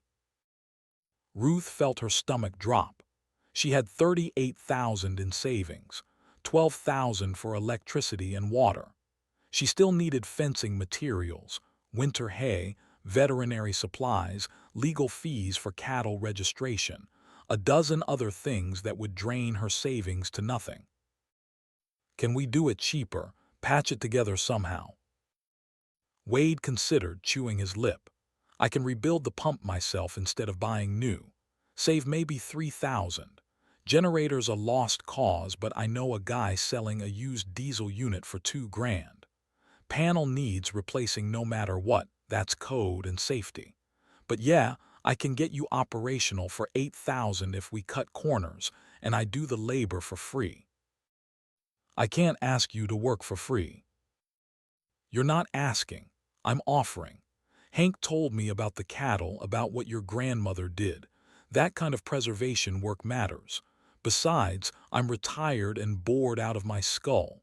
My kids think I should sit around and wait to die. Helping you fix this place gives me a reason to get up in the morning." So they worked, Wade running new wire and replacing the electrical panel while Ruth assisted, learning as she went. Hank helping rebuild the well pump, cursing the seized bearings and corroded housings. Vera stopping by to check progress and shake her head at how much work 3 old people were attempting. The ranching community proved to be smaller and more connected than Ruth had imagined. Word spread that Clara McKenna's granddaughter was trying to restore the old place, that she was 75 and stubborn and doing it mostly alone. Some people thought she was crazy, but others, mostly older ranchers who remembered Clara and respected what she'd done, started showing up unannounced. A man named Pete Dalton, 73, arrived one morning with a truckload of used fencing materials he said he wasn't using anymore. When Ruth tried to pay him, he waved her off. "Your grandmother helped me when I was starting out, gave me advice that kept me from losing everything. This is payback, 40 years late." A woman named Sarah Chen, 69, brought over a chest freezer and 200 pounds of beef, claiming her freezer had died and she needed someone to take the meat before it spoiled. Ruth knew she was lying but accepted the gift anyway, too proud to refuse help but too hungry to be stubborn about it. Even the younger generation showed interest, though their reasons were different. Ruth's story had made its way onto local social media. 75-year-old woman refuses assisted living to restore grandmother's ranch. The narrative appealed to people tired of seeing elderly family members warehoused in facilities, tired of watching family ranches get bought up by corporations, tired of the slow death of rural Montana. A blog post about Ruth went mildly viral in agricultural circles. Someone had taken photos of her working on fence, gray hair pulled back, face weathered and determined, hands on wire stretchers. The caption read, "This is what refusing to quit looks like." The post got shared thousands of times. Suddenly, Ruth had people showing up wanting to volunteer, wanting to help, wanting to be part of something that felt like resistance against the tide of change that was drowning small ranches. Ruth didn't want to be a symbol. She just wanted to survive. But she accepted help when it came, learned to swallow her pride and say thank you, learned that accepting assistance wasn't weakness but wisdom. By the end of October, 3 months after her arrival, the ranch was operational. The well pump ran, delivering clean cold water from 200 feet down. The electrical panel worked, feeding power to lights and outlets, and the refrigerator Wade had helped her find at an estate sale. The main barn had a new roof and solid walls. Fences ran true, wire-tight, posts driven deep into rocky soil. The hidden valley remained secret, known only to Hank and Vera and Wade, who understood why discretion mattered. Ruth visited the cattle daily, checking their condition, ensuring the auto waterers functioned, watching for any signs of illness or injury. The animals were healthy, the calves growing strong, the genetics that Clara had preserved for 43 years continuing into another generation. Vera completed the official registration process with 3 different heritage breed conservancies. The paperwork was extensive, requiring detailed documentation of bloodlines, genetic test results, photographs, and sworn statements about the animal's provenance. But when the certificates arrived, they confirmed what Vera had known all along. Ruth McKenna owned 12 purebred heritage cattle representing 3 breeds thought extinct or nearly extinct in North America.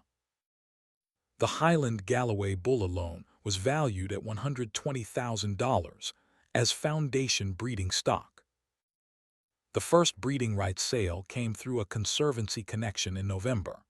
A university in Wyoming wanted to purchase semen from the Highland Galloway bull for their heritage breed restoration program. The payment was $12,000 for genetic material that cost Ruth nothing to produce. She stared at the check for a full minute, unable to believe that her grandmother's 43-year project was suddenly generating real money. More offers followed.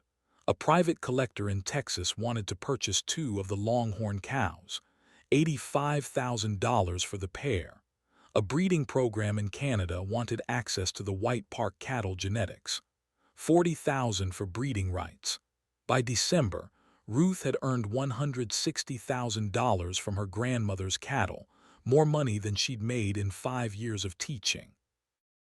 She paid Wade and Hank and Vera over their protests, insisted they take payment for months of work and knowledge and time. She bought proper equipment, a used tractor and a decent truck. She stocked up on hay for winter and fencing materials for spring. She put $50,000 in the bank as emergency reserves. And she started breathing easier, started believing that she might actually make this work, that she might survive not just the immediate crisis but build something sustainable, that her grandmother's legacy could continue not as a secret but as a working ranch that proved old genetics still had value. That's when Clayton Porter came back.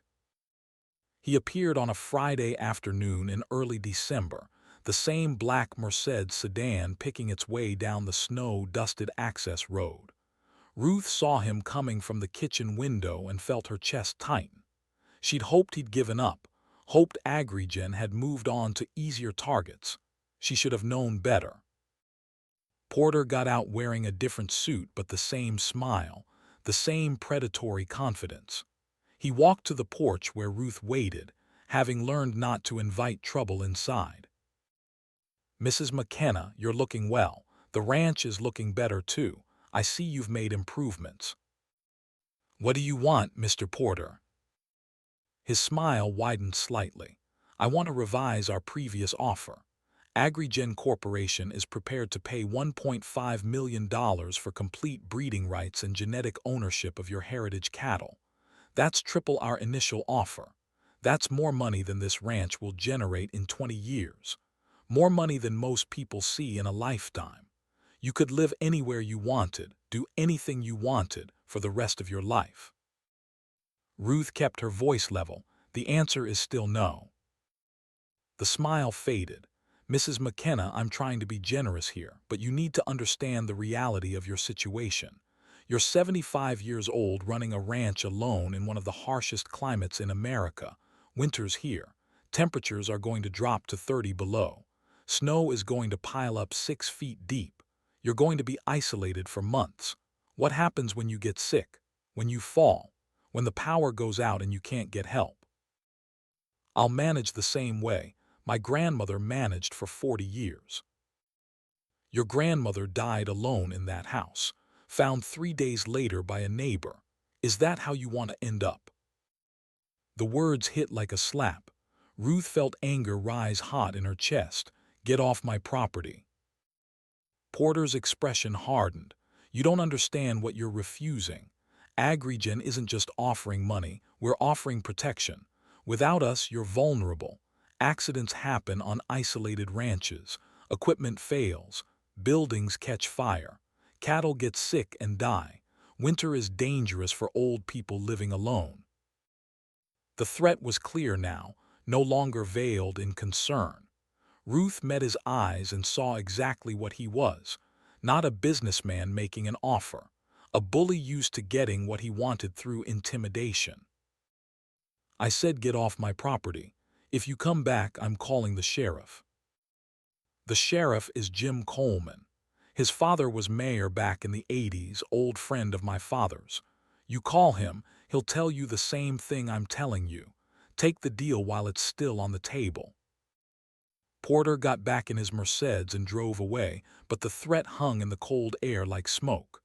Ruth went inside and called Vera, hands shaking as she dialed. "He's escalating." Vera's voice was grim when Ruth explained the visit. "Threatening infrastructure, threatening you directly. This is how AgriGen operates. They make generous offers first. Then they make it clear what happens if you refuse. Then they make things difficult until you either sell or get destroyed." "What do I do?" "You document everything. Every visit, every threat, every unusual occurrence. You get cameras installed. You make sure people know what's happening so if something does happen to you or the ranch, there's a record. And Ruth, you need to tell your son. You need to tell Cole about the cattle's value. If something happens to you, he inherits. He needs to know what he'd be inheriting and why it matters." Ruth hung up and sat in her grandmother's kitchen, staring at walls that had stood for 80 years. Thought about calling Cole. Thought about his dismissive voice on their last call. Thought about how desperate he'd been for money, how he'd threatened legal action to force her into assisted living. Thought about how telling him the cattle were worth millions might be the worst mistake she could make. She was still thinking about it 3 days later when Cole called her. "Mom," his voice sounded strained, urgent. "I need to talk to you about something important." "I'm listening." "I heard something. A friend who works in agricultural finance mentioned seeing reports about heritage breed cattle sales in Montana. Big numbers, rare genetics. He said the location matched your area. Is there something you're not telling me?" Ruth's heart sank. The sales had been private, but money that large left trails. Of course word would get out. Of course it would reach Denver and Cole's network of business contacts. She thought about lying. thought about denying everything, thought about how exhausting it was to keep fighting alone. Instead, she told him the truth. She explained about the hidden valley, about Clara's 43-year project, about the 12 cattle with genetics worth more than the ranch itself. Explained about the sales she'd already made, about the offers from universities and breeding programs, about agri-gen corporations escalating pressure. Cole was silent for a long moment when she finished. When he spoke again, his voice had changed, had that calculating quality Ruth had learned to recognize. "So you're telling me you have cattle worth potentially millions, and you didn't think to mention this when I was about to lose my business?" "I didn't know about them when you needed help. I found them after I got here." "But you've known for 3 months. You've been making sales for 3 months, and you never called to tell me." "I didn't think you'd care about grandmother's cattle. You made it very clear what you thought of this property." "Mom, this changes everything. This isn't worthless land anymore. This is a valuable agricultural operation. We need to talk about how to manage this properly, how to maximize the asset value. You can't run $1 million operation alone at 75. You need help, professional help." Ruth felt cold settle in her stomach. "I'm managing fine." "No, you're not. You're one accident away from disaster, one health crisis away from losing everything. Let me come out there. Let me see the operation. Let me help you set this up properly so we can both benefit." Both benefit. The words hung heavy. Ruth thought about the conversation 3 months ago, about being told her time was over, about being shipped off to Sunset Meadows so Cole could turn her room into an office. "I don't need your help, Cole." "Actually, you do." His voice turned hard now, the businessman voice, the voice that meant he'd already decided what was going to happen. "Mom, you owe me $180,000. Remember, you signed a promissory note when you sold your house to help with my business. That debt is still outstanding. And now I discover you've been sitting on assets worth millions and haven't paid me back. I don't have $180,000 in cash. But you have cattle worth that much. Sell one, pay your debt." These aren't just cattle. They're grandmother's legacy. They're part of a preservation project that matters. They're assets, valuable assets. And legally, I can force you to pay that debt. Either you pay me or I can petition the court to force sale of property to satisfy the note. The threat was clear. Ruth felt something break inside her chest, some last hope that Cole was still the boy she'd raised, that underneath the money obsession was still someone who cared about family. "You'd destroy grandmother's work for money." "I'd collect a legitimate debt that you signed paperwork agreeing to pay. That's not destroying anything. That's business." Ruth hung up without saying goodbye, sat in the kitchen with her head in her hands and tried not to cry. She'd escaped Cole's house only to discover he could still reach her, could still threaten everything she'd built, could still use money and legal pressure to force her compliance. The next week, a certified letter arrived. Official legal letterhead, a law firm in Denver representing Cole McKenna. Notice of debt collection. $180,000 plus 3 years of accrued interest at 6%. Total amount due, $212,000. Payment demanded within 30 days or legal action would be filed to force sale of property to satisfy the debt. Ruth read the letter 3 times, each reading making the words more real, more threatening. She had maybe $60,000 in the bank after equipment purchases.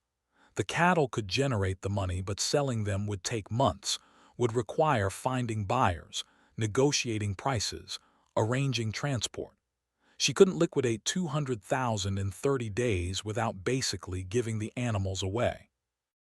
She called Vera, called Hank, called Wade.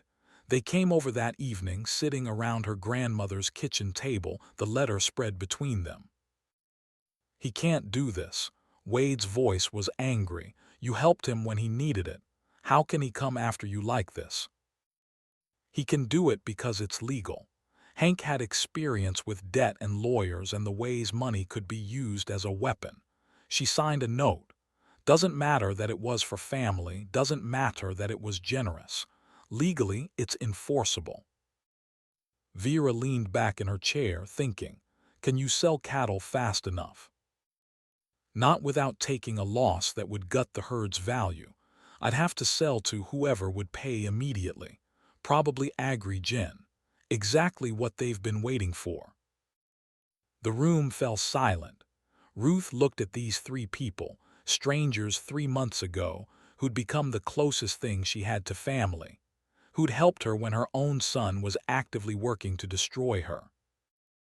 There has to be another way. Wade stood, paced the kitchen. Banks won't loan to you at 75, especially with debt already outstanding. But maybe a private investor, someone who believes in heritage conservation. Vera shook her head. That takes time we don't have. 30 days isn't enough to arrange serious funding. Ruth felt the walls closing in. Felt the same trapped sensation she'd felt in Cole's house. The same sense that there was no way out, no choice but to accept defeat and let other people decide her future. Then Hank spoke quietly. There might be a way, but you're not going to like it. They all looked at him. He met Ruth's eyes. You go public. You tell everyone what's happening. Local news, agricultural media, social media, everything. You make Cole look like the villain he is, trying to steal his elderly mother's ranch to pay business debts. You make it too public for Agri-Gen to swoop in quietly. You get community support, maybe even donations from people who believe in what you're doing. You make this about more than just you and Cole. You make it about whether corporations can bully small ranchers into submission. Ruth shook her head. I don't want to be some symbol. I don't want publicity. Then you lose. Hank's voice was gentle but firm, because Cole has lawyers and money and the law on his side. All you have is the truth and people who might care if they knew what was happening. You want to fight, then fight public. Make it so ugly that Cole has to back down or look like a monster. That night, Ruth barely slept. Thought about going public, about letting strangers into her struggle, about becoming a story instead of a person. Thought about the alternative, about losing the ranch, about watching her grandmother's work get sold off piece by piece. Thought about how tired she was of fighting alone. The next morning, she called a reporter at the Billings Gazette who'd been trying to interview her since word about the heritage cattle got out. Agreed to let him come out, tell the whole story. Within a week, the article was published. Elderly woman fights to preserve grandmother's legacy while son threatens legal action to collect debt. The story got picked up by agricultural news outlets, by rural living blogs, by people who saw in Ruth's fight something larger than one family's drama. The response was immediate and overwhelming. Donations started arriving, small amounts from people across the country who related to Ruth's situation, who'd watched their own elderly parents get warehoused or mistreated, who believed that family should mean more than debt collection. $5 here, $20 there, $100 from someone who'd lost their family ranch to corporate buyout. Within 2 weeks, Ruth had received $40,000 in donations. Not enough to pay Cole, but enough to hire a lawyer who specialized in agricultural law and family debt disputes. That's when things got worse. Ruth woke up one morning to find the fence in the Hidden Valley cut, not just sagging or broken from weather. Cut. Wire clippers had gone through it in multiple places, creating gaps large enough for cattle to walk through. 3 animals were missing: the Highland Galloway bull and 2 of the Longhorn cows, the most valuable animals in the herd, gone into the Montana wilderness. Ruth stood at the cut fence with her heart hammering and fear making her dizzy. Called Hank and Vera and Wade. Called the sheriff, who arrived 3 hours later, looked at the cut fence, and wrote a report that called it vandalism by persons unknown. Sheriff Jim Coleman was 62, third-generation law enforcement in this county, and his father had indeed been mayor in the 80s. He looked at Ruth with something between pity and irritation. "Mrs. McKenna, I understand you're upset, but this is probably just kids. Happens sometimes on remote properties. I'll file a report, but don't expect much.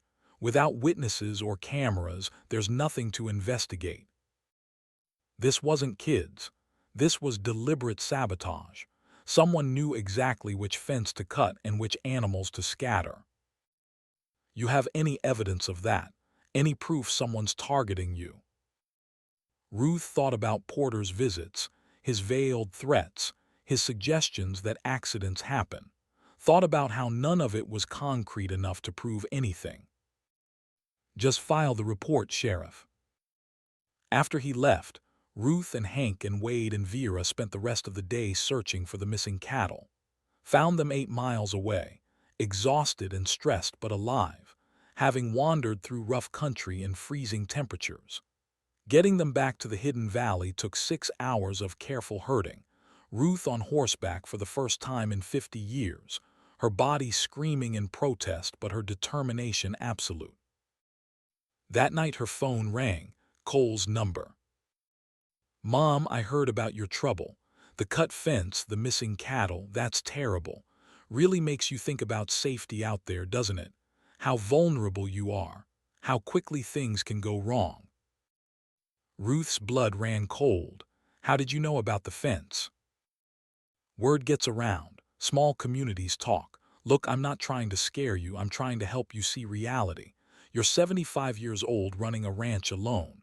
Bad things happen. Equipment fails. Fences get cut. Cattle get sick. Winter's here and it's only going to get harder. Take Agrigen's offer. Pay me what you owe. Walk away with enough money to live comfortably somewhere safe. This doesn't have to end with you dying alone in that house like grandmother did. You knew about the fence being cut before it was reported to anyone but the sheriff. How, Cole?" Silence on the line. "Then, I don't know what you're implying." "You're working with them, with Agrigen. You want me to sell so you can get a cut. That's why you're pushing so hard." "Mom, you're being paranoid." "Get off my land, Cole. And tell your corporate friends that if they come back, I'll shoot first and call the sheriff second. Montana law is very clear about defending property from trespassers." She hung up, hands shaking, sat in the dark house and realized her own son wasn't just collecting a debt. He was actively working to force her out, working with the same corporation that wanted to steal her grandmother's legacy. The betrayal was complete now. Not just abandonment but active destruction. And Ruth understood with perfect clarity that she was fighting not just for the ranch but for her life. Because if she lost this fight, if Cole and Agrigen won, there would be nothing left. Not the cattle, not the ranch, not her dignity or her purpose or her reason to keep breathing. She would go back to being what they'd always wanted her to be. An old woman waiting to die quietly and conveniently and out of everyone's way. Ruth sat in her grandmother's house and made a decision. She would fight, not quietly, not politely, not with restraint or caution or concern for what people thought. She would fight the way Clara had fought, the way people fought when they had nothing left to lose. The next morning, she called Hank. Called every rancher who'd helped her over the past 3 months. Called neighbors and volunteers and people she barely knew who donated money or time or materials. Told them what was happening. Told them about the sabotage and Cole's threats and Agrigen's pressure. Told them she needed help not because she deserved it, but because what was happening to her could happen to any of them. That corporate agriculture was coming for all the small ranches eventually. That if they could destroy Clara McKenna's legacy, they could destroy anyone's. And the community responded in ways that made Ruth understand she'd been wrong about being alone, wrong about fighting this battle by herself. 20 ranchers showed up at Ruth's property the next day, arriving in trucks that ranged from barely running to recently purchased, ages 58 to 79, every one of them carrying the weight of decades spent working land that didn't care about their sacrifice. Men and women who'd spent their lives raising cattle, fixing fence, fighting weather and markets and regulations, and the slow creep of corporate consolidation that was swallowing small operations one foreclosure at a time. They came with trucks and tools and skills accumulated over lifetimes. They came with anger at what was happening to Ruth, but also recognition that her fight was their fight, that if Agri-Gen could destroy Clara McKenna's legacy through intimidation and sabotage, they could do it to anyone. They came because letting Ruth fall alone meant admitting they'd all fall eventually. Pete Dalton, 73, arthritic hands and Marine Corps tattoos fading to blue ghosts on his forearms, brought wire and T-posts and a post driver he'd been using since 1975. Set up a perimeter fence that would make approaching the hidden valley impossible without being seen. Worked alongside Ruth, teaching her the tricks he'd learned over 50 years, how to set posts so they'd last decades, how to tension wire so it stayed tight through winter freeze and summer expansion. Sarah Chen, 69, whose family had ranched this valley since her great-grandparents immigrated from China in the 1890s, brought motion-activated game cameras still in their boxes, paid for them herself, wouldn't accept reimbursement, installed them at every entrance to the property, focused on the hidden valley approaches, showing Ruth how to check the images remotely from her phone. Stayed until 2 in the morning getting the system working right, testing every angle, making sure nothing could approach unseen. Tom and Margaret Hoskins, married 51 years, both in their mid-70s, brought dogs. Big ranch dogs, German shepherds and cattle dog mixes trained to patrol property and bark at strangers.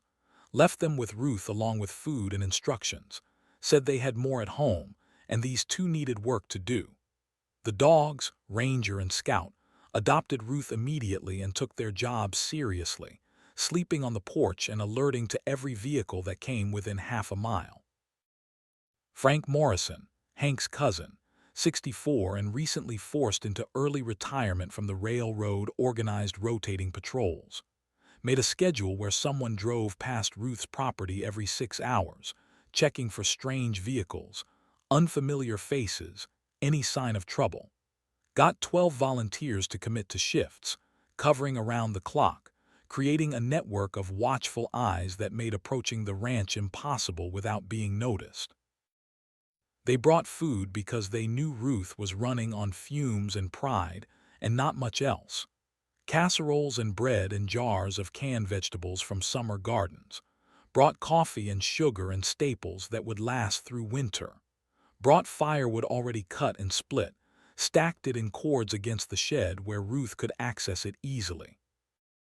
They brought stories too, shared around her kitchen table after the work was done, coffee brewing and exhaustion making everyone honest. Stories about their own battles with corporate agriculture, with children who'd left the land, with the slow realization that everything they'd built might disappear when they died because no one valued it anymore. Margaret Hoskins talked about her son in Seattle, a software engineer who made more in a year than she and Tom had made in 10, who'd offered to buy the ranch so they could retire somewhere warm and comfortable, who couldn't understand why they wanted to keep working land that barely broke even, why they'd choose hard labor and Montana winters over easy retirement. Pete Dalton talked about losing his wife 3 years ago, about their kids wanting him to sell the ranch and move into assisted living, about how working the land was the only thing keeping him from putting a gun in his mouth, about how being useful mattered more than being comfortable, about how purpose was harder to find than money, but infinitely more valuable. Sarah Chen talked about watching corporate farms buy up neighbor properties one by one, about Chinese-American families who'd been ranching this valley for 5 generations, getting pushed out by operations that saw land as nothing except investment opportunities, about feeling like the last of her kind, about wondering if her grandchildren would even remember that their family had fed this county for over a century. They talked and Ruth listened and understood that she wasn't special, wasn't unique, wasn't the only one fighting to matter in a world that said old people should quit and disappear and make room for whatever came next. She was just the one whose fight had become visible, whose story had reached beyond the boundaries of rural Montana to touch people who understood that what happened to her could happen to them. By the time the last volunteers left that night, Ruth's property was defended better than a military installation. Cameras watched every approach. Patrols checked regularly. Dogs barked at anything unusual. A network of people who'd pledged to respond if trouble appeared. But more than the physical security, Ruth had something she hadn't had since leaving Denver. She had people who cared whether she succeeded or failed, who saw her not as a burden or an obligation, but as someone worth protecting, who understood that fighting for her meant fighting for themselves, for all of them, for the idea that being old didn't mean being finished. Hank stood on Ruth's porch as the sun set over the volunteers working, over the community that had rallied to protect one of their own. They can't take you quietly now. Too many people watching, too many witnesses. AgriGen wants to avoid publicity, wants to acquire genetics without anyone noticing. Cole wants to collect his debt without looking like a monster. We just made both of those impossible. Ruth looked at all these people, these strangers who'd become allies, who'd chosen to stand with her against power and money and legal threats. Felt something shift in her chest, some weight lift slightly. Maybe she wasn't fighting alone after all. That night, exhausted and overwhelmed and more grateful than she had words for, Ruth checked her email on the old laptop Wade had helped her set up. Found a message from an address she didn't recognize. Legal letterhead. A law firm in Billings she'd never heard of. Mrs. McKenna, my name is Harold Chen. I represented your mother Clara McKenna's estate at the time of her passing. I am required by the terms of her will to contact you regarding a sealed provision that was to be revealed only under specific circumstances. Those circumstances have now been met. Please call my office at your earliest convenience. This is a matter of significant financial importance. Ruth stared at the email for a long moment. Read it 3 more times, called the number. Harold Chen was 83 years old, still practicing law from an office he'd maintained for 60 years. His voice was thin but sharp when he answered. Mrs. McKenna, thank you for calling. I've been trying to reach you for 6 years, but you were never at the Montana address, and the Denver address your son provided was incorrect. When I saw your name in the recent news articles, I realized I finally had a way to contact you. What is this about? Your mother's will contained a sealed provision, instructions she gave me in 1995 that I was not to reveal unless certain conditions were met. Those conditions were: 1. That you took possession of the property and resided there for at least 3 months. 2. That the property faced threat of forced sale or legal seizure. Both conditions are now satisfied. Ruth's heart pounded. What provision? Chen's voice was formal, reading from documents. Your mother Clara McKenna purchased a life insurance policy in 1975 with you as the sole beneficiary. The policy was paid in full by 1995. Death benefit is $200,000. Your mother instructed that I was not to inform you of this policy unless you needed it, quote, to fight for the ranch, end quote. Additionally, in 1995, Clara filed a permanent agricultural conservation easement on the entire 600 acres. The easement prevents any sale of the property for non-agricultural use and requires that any forced sale maintain the property as a working ranch. She paid for this with her life savings, approximately $15,000 at the time. Ruth couldn't breathe, couldn't speak, couldn't process what she was hearing. "Mrs. McKenna, your mother protected this property legally 28 years ago. Any attempt to force sale must maintain agricultural use, which means your son cannot sell to developers or corporations seeking to eliminate the cattle operation. And the life insurance money, which has been held in trust pending your contact, is available immediately. I have the check here in my office. $200,000. She knew Ruth's voice was barely a whisper. She knew someone would try to take it. "Your mother told me in 1995 that she expected corporations to eventually come for the heritage genetics. She expected family might prioritize money over legacy. She wanted to make sure you had the means to fight if you chose to stay. She said, and I quote, 'Ruth will either find her way home or she won't. But if she does, if she comes back and decides to fight, I want her to have the weapons she needs.'" Ruth hung up and sat in the dark kitchen and cried. Hard, ugly crying that came from somewhere deep and primal and utterly overwhelmed. Her grandmother had protected her 28 years before Ruth even knew she'd need protection, had spent her life savings to legally armor the ranch against forced sale, had bought insurance and kept it secret, waiting for the day Ruth might need it.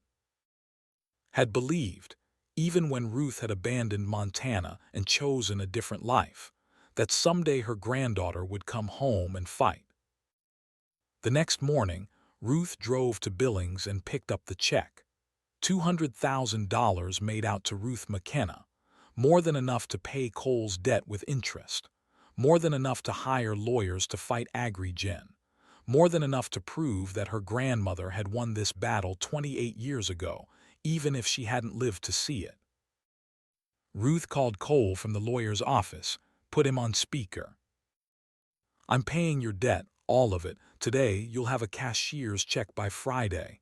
And Cole, after this we're done. You're not my son anymore.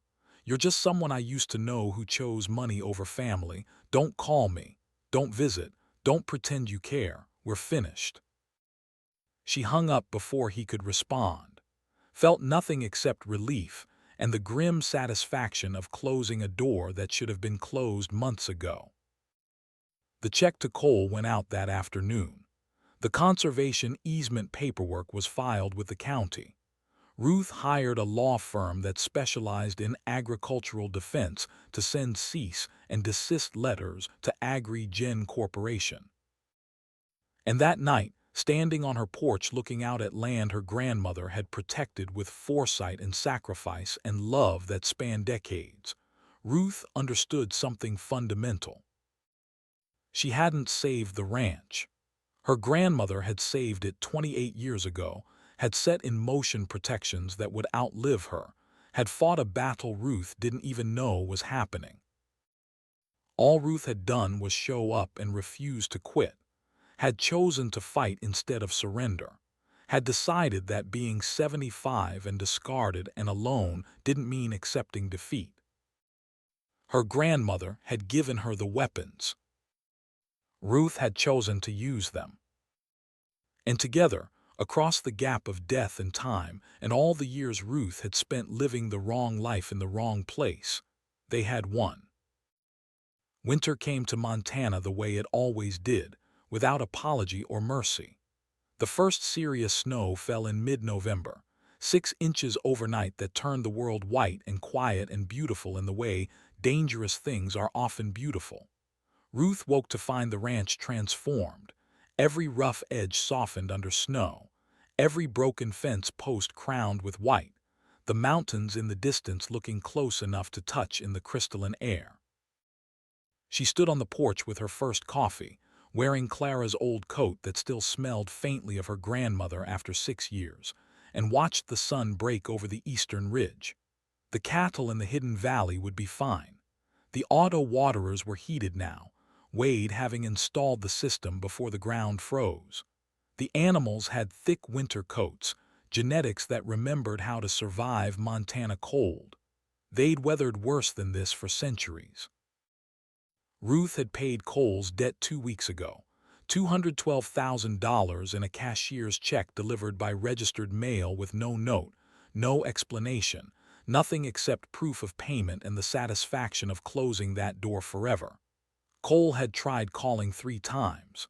Ruth had blocked his number, had meant what she said about being finished. Some bridges needed burning. The legal team she'd hired had sent cease and desist letters to AgriGen Corporation, to Clayton Porter personally, to every shell company and subsidiary they could connect to the harassment. The letters were polite but firm, backed by documentation of threats, evidence of sabotage, witness statements from the community members who'd been watching the property. The message was clear. We're watching now. We're documenting everything. Try something and we'll bury you in lawsuits and publicity. Porter had gone quiet. No visits, no calls, no Mercedes sedan picking its way down the access road. Either he'd given up or he was planning something Ruth couldn't see yet. She suspected the latter.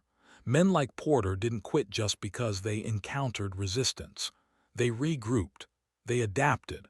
They found new angles of attack. But for now, Ruth had breathing room, had time to build instead of just defend, had resources to improve the ranch instead of merely keeping it alive, had help from people who'd become something more than volunteers or neighbors. The transformation of the McKenna Ranch over the next 4 months was the kind of thing that made believers out of skeptics and brought tears to the eyes of people who remembered what these old places used to be. Ruth worked alongside a rotating crew of volunteers who showed up not because they were paid, but because they wanted to be part of something that felt like resistance against the tide that was drowning rural Montana. They were all old by conventional standards. The youngest was 62, a retired electrician named Marcus Reeves who'd been forced out of his union job when the company decided his pension was too expensive to keep funding. The oldest was 79, a woman named Dorothy Penn who'd been told by her children that she was too frail to live alone anymore and should move into their basement apartment in Spokane. She told them to go to hell in language that would make a sailor blush, and instead drove to Montana to swing a hammer on Ruth McKenna's ranch. There was Bill Sanderson, 70, former high school shop teacher who taught 3 generations of students how to use lathes and welding torches and measuring tools with precision that mattered, who'd been forced into retirement when the school board decided shop class was outdated, that kids needed computer skills instead of the ability to fix things with their hands, who'd watched his shop get converted into a computer lab, watched his tools get sold off for scrap, watched everything he'd built over 35 years disappear in one summer. He could fix anything mechanical with nothing except wire and stubbornness and knowledge that predated computer diagnostics and planned obsolescence. Spent 2 weeks in the equipment shed with heating lamps keeping his workspace warm enough that metal didn't freeze his fingers when he touched it. Emerged triumphant with a running tractor and grease under his fingernails that would probably never completely wash out. The tractor coughed and sputtered and then caught, engine roaring to life for the first time in 6 years, and Bill stood there with tears running down his weathered face because he'd made something work again, had proven his skills still mattered, had shown himself he wasn't obsolete just because some administrator with an education degree thought he was. There was Linda Kowalski, 68, retired nurse who'd spent 40 years in emergency rooms seeing what happened when people pushed too hard, worked too long, ignored their body's warnings until minor problems became major catastrophes. She'd lost her husband to exactly that kind of stubbornness, to the belief that stopping meant weakness, to the masculine pride that said real men worked through pain and fatigue and heart attack symptoms until they dropped dead on the job. She set up a first aid station in the barn, stocked it with bandages and ice packs and blood pressure cuffs and common medications, made sure everyone took breaks every 2 hours whether they wanted to or not, brought thermoses of hot soup for people working outside, checked hands for frostbite and faces for the gray pallor that meant someone was pushing too hard, mothered them all with fierce efficiency that tolerated no argument because they recognized love when they saw it even if it came disguised as bossy medical advice. When Marcus tried to work through a chest cold that should have kept him in bed, Linda physically blocked his truck and told him he could go home willingly or she'd call an ambulance and have him taken home. He went home. There was James Wu, 73, former construction foreman who'd run crews building everything from single-family homes to high-rise office buildings for 50 years, who'd been forced to retire at 70 when the company decided he was too old to be climbing scaffolding and too expensive to keep insured, who'd tried sitting still for 3 months before realizing that retirement without purpose was just a long, slow death with a pension. He organized the work crews with military precision that came from decades of managing people and projects and deadlines that couldn't be missed, created detailed schedules and task lists, and made sure people worked to their strengths instead of their egos, put the welders on metalwork and the carpenters on woodwork, and the people with bad knees on jobs that didn't require climbing or squatting or any position that would leave them crippled the next day. Understood that getting old meant adapting, not quitting, meant knowing when to ask for help instead of dying from stubborn pride. There was Angela Torres, 65, who'd spent 30 years as a ranch hand before arthritis made it impossible to rope or ride or do the physical work that had defined her life, who'd been offered disability and early retirement and a small apartment in town where she could sit and watch television and wait to die, who'd instead showed up at Ruth's property with a pickup truck full of tools and a determination to prove she could still contribute even if her hands didn't work like they used to. She became the project's detail specialist, the person who checked everyone else's work, who caught mistakes before they became problems, who ensured that fences were truly straight and gates actually latched and repairs would last instead of needing to be redone in 6 months. Her eye was sharp even if her hands were gnarled. Her standards were high even if she couldn't do the physical work anymore.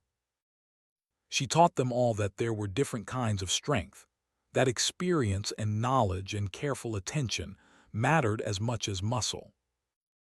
There was Robert Chen, 71, Sarah's husband, who'd been a master welder before Parkinson's made his hands shake too much for precision work, who could still teach even if he couldn't do, could still guide younger hands through complex joins and proper technique, who supervised all the metalwork on the property, standing over volunteers and explaining why that angle wouldn't hold and this weld needed more penetration, and no, you can't rush this part because lives might depend on it someday. His own sons had written him off as disabled, as finished, as someone who needed to be managed and protected and prevented from hurting himself.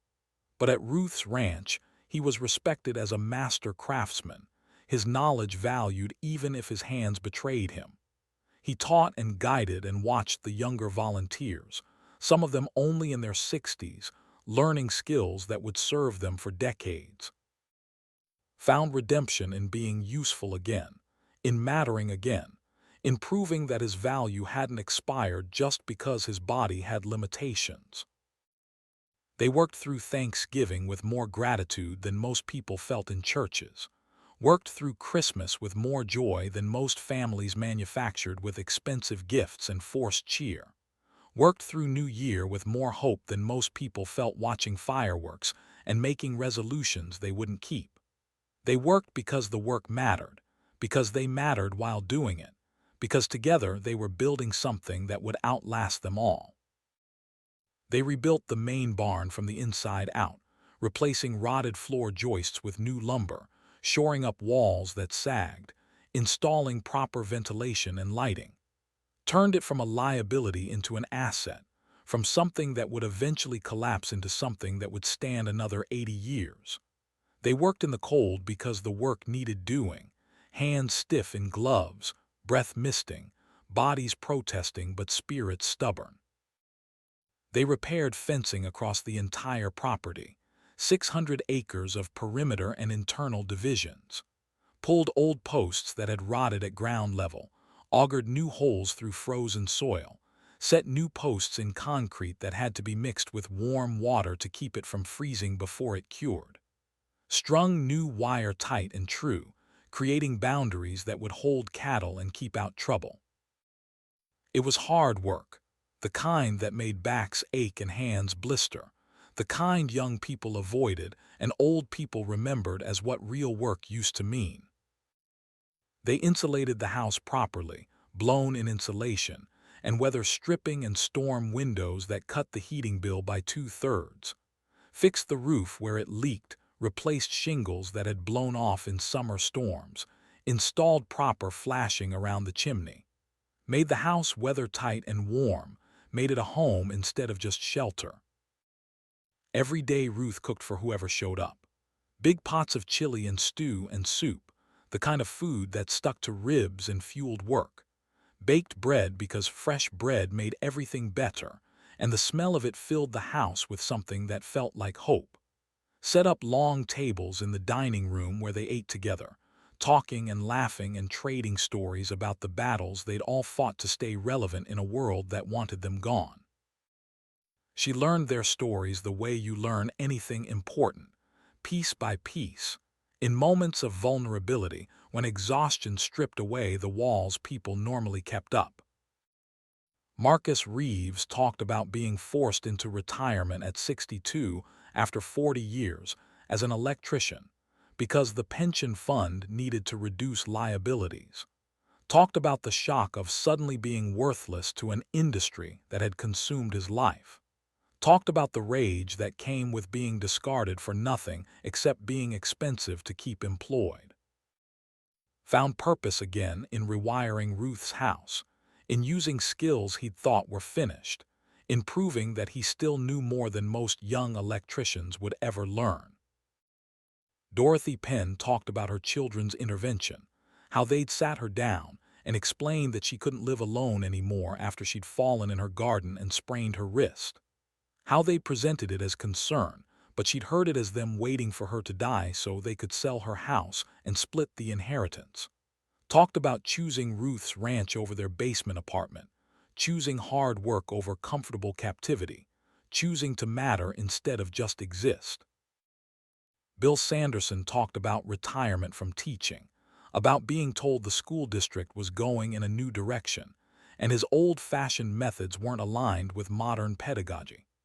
Translation: they wanted cheaper younger teachers who wouldn't question administrative decisions. Talked about the depression that came with being replaced, with being told your 30 years of experience was worth less than a fresh graduate's willingness to work for half your salary.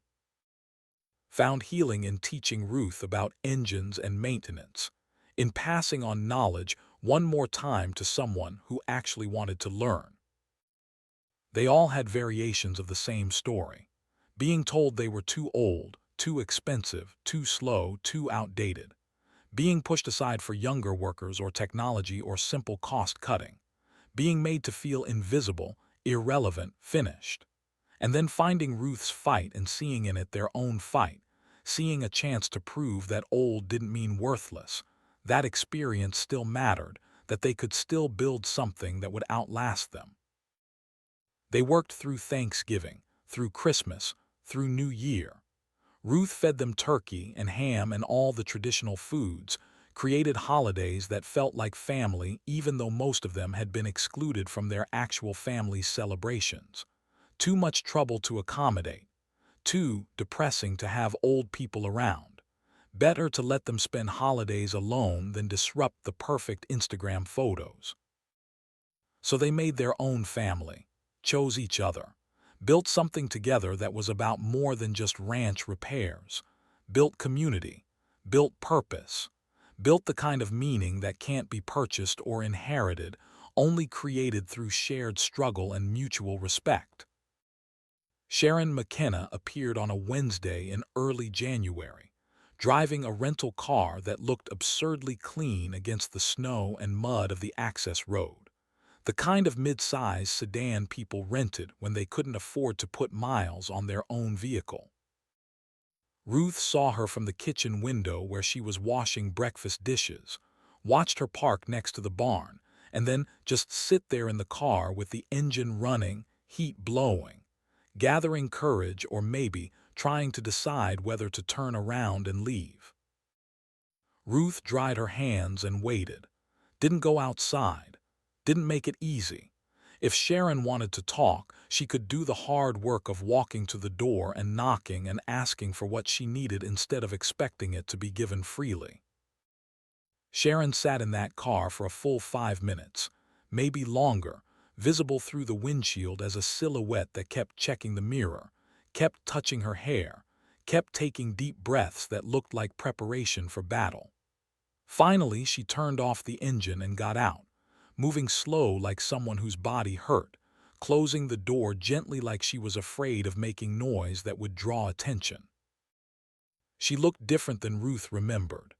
Thinner by maybe 15 pounds, weight loss that didn't look healthy but looked like the kind that came from stress and forgetting to eat and sleeping poorly for months.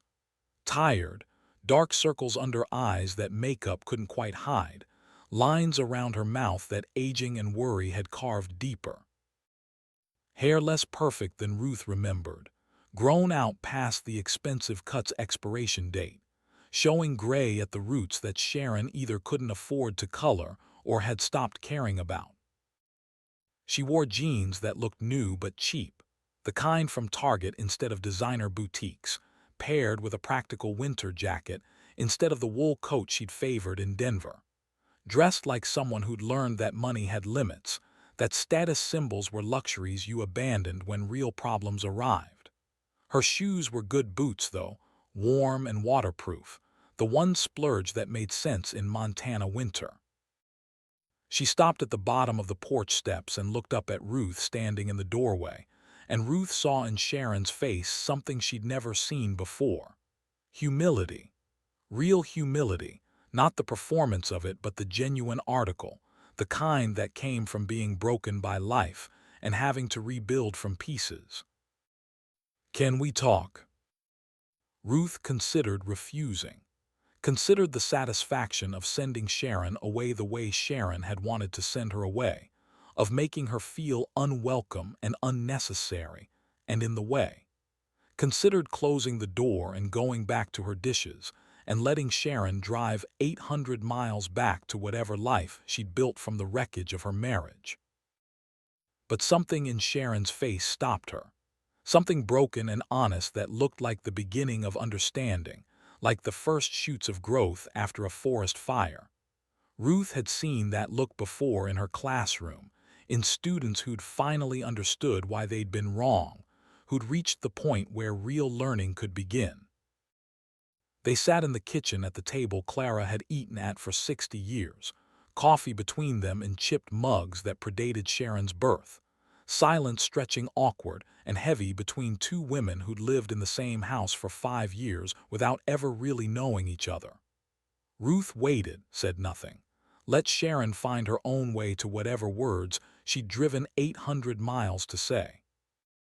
"My mother has dementia." Sharon's voice was quiet when she finally spoke, controlled with the iron discipline of someone who'd cried all the tears they had and now just felt empty. "Early onset. She's 67 years old, 3 years younger than you.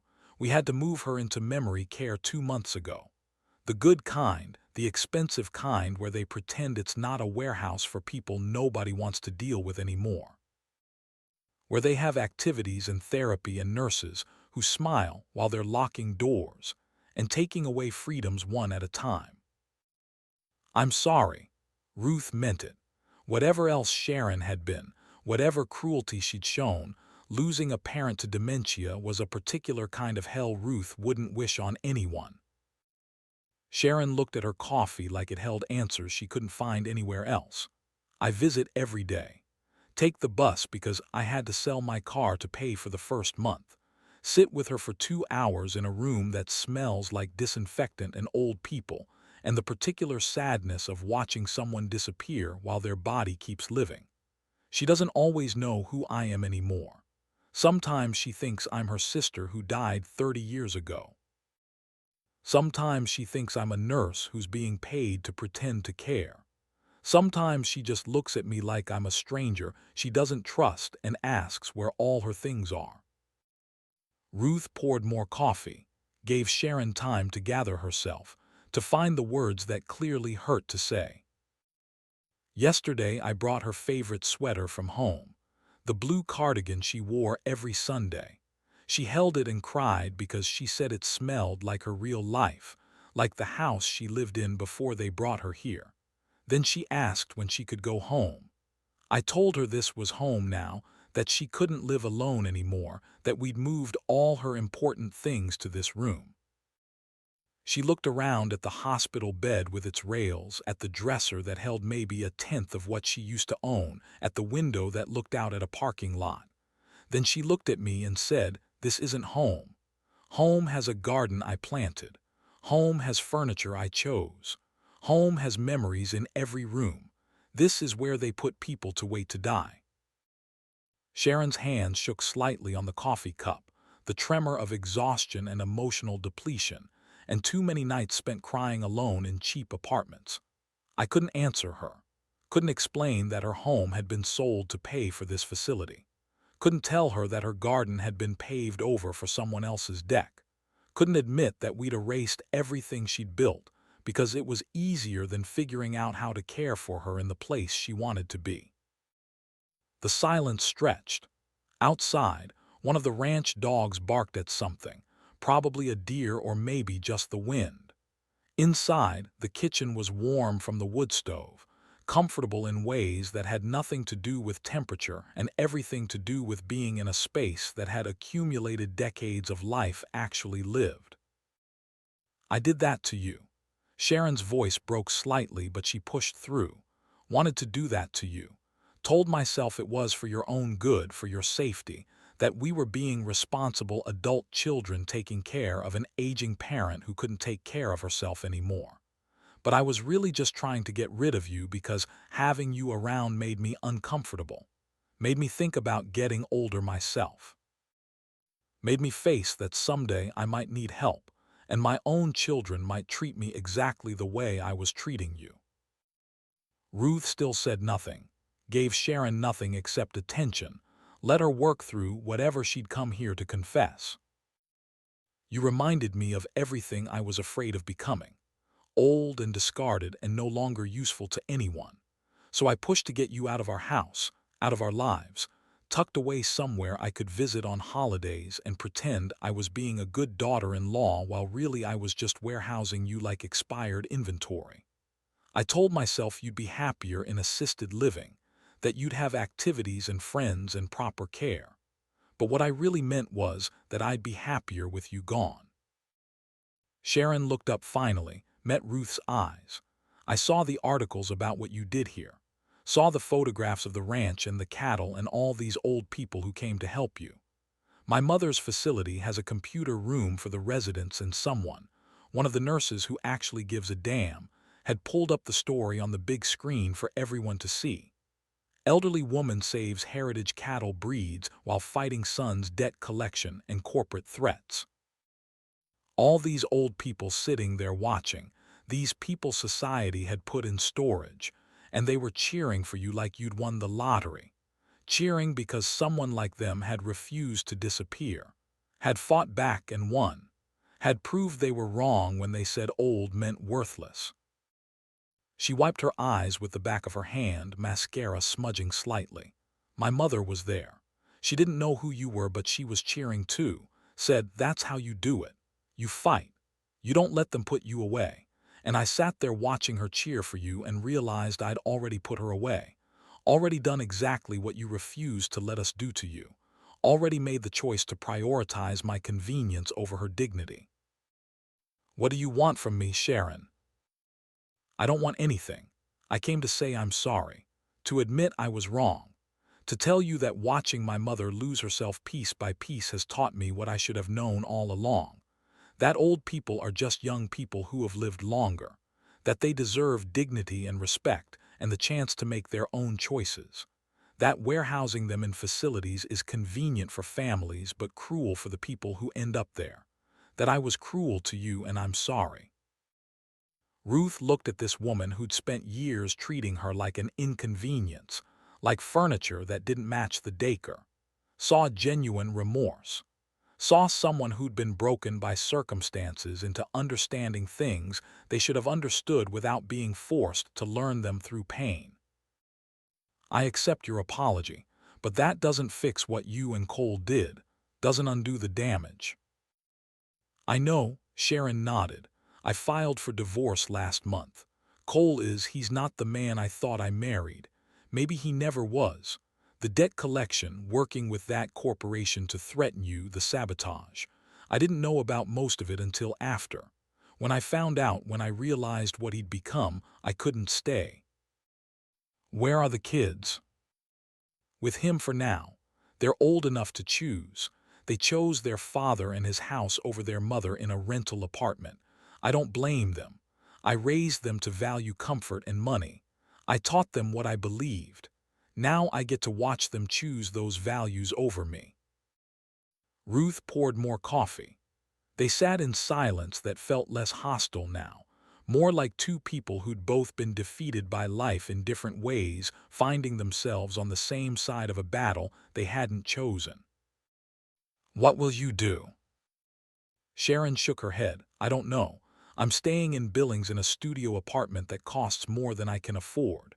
I'm applying for jobs, but I'm 45 with a gap in my resume and employers want young people who'll work for less. I'm exactly what I made you feel like. Obsolete. Inconvenient. Expensive. I understand now why you fought so hard to stay here. It wasn't about the ranch. It was about refusing to accept that your value had expired. Ruth thought about offering help, thought about being the bigger person and extending grace to someone who'd shown her none, thought about what her grandmother would do. Then thought about how Clara had been practical above all else, had understood that helping people who hadn't learned to help themselves was usually wasted effort. I hope you figure it out, Sharon, I really do, but I can't fix your life for you. You made choices that led you here. Now you get to make different choices that lead somewhere better. That's not cruel. That's just how consequences work. Sharon nodded, stood. I didn't come for help. I came to apologize and to tell you that I'm going to try to be better, to be the person I should have been when I had the chance. I know it's too late for us, but maybe it's not too late for me. She left and Ruth watched her drive away and felt nothing except a distant sort of pity. Sharon was learning what Ruth had learned. That comfort wasn't the same as meaning. That security wasn't the same as purpose. That being wanted was different from being valued. The lessons were hard but necessary. Ruth had survived them. Maybe Sharon would too. By February, the ranch was transformed in ways that seemed almost magical to people who'd seen it 6 months earlier.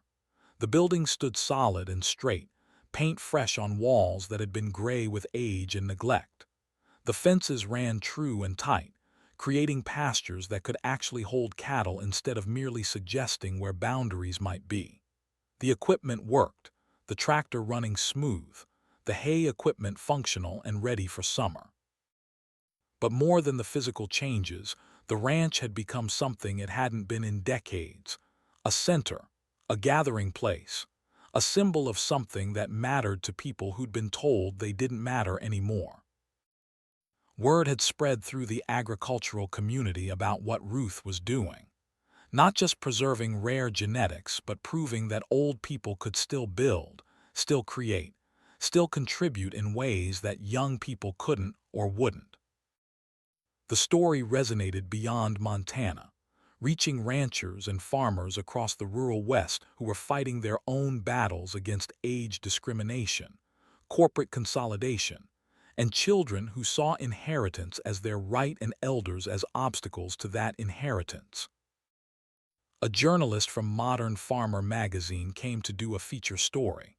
Spent 3 days on the property, interviewing Ruth and the volunteers, photographing the cattle and the restored buildings, and the community that had rallied around one woman's fight.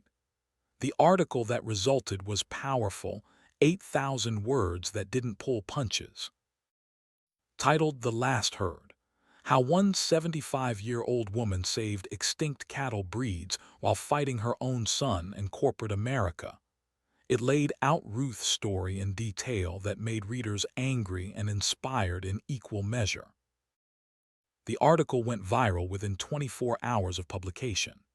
Shared on social media by agricultural organizations, conservation groups, elderly rights advocates, people who'd fought similar battles with their own families.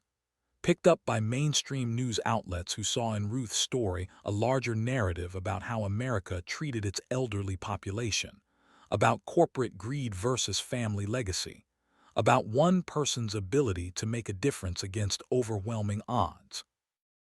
Television crews requested interviews. Ruth declined most of them, uncomfortable with attention that felt like it was about her instead of the cattle or her grandmother's work. But she agreed to one, a segment for the PBS documentary series about heritage breed conservation, because it would reach the audience that actually cared about genetics and preservation, rather than just feel-good stories about old people. The attention brought money.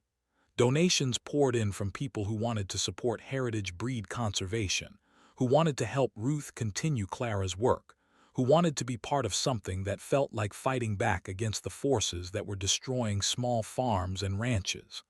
$5 from a retired factory worker in Ohio. $50 from a grandmother in Texas who'd been forced into assisted living by her children. $500 from a rancher in Wyoming who'd lost his own place to corporate buyout and wanted someone else to win.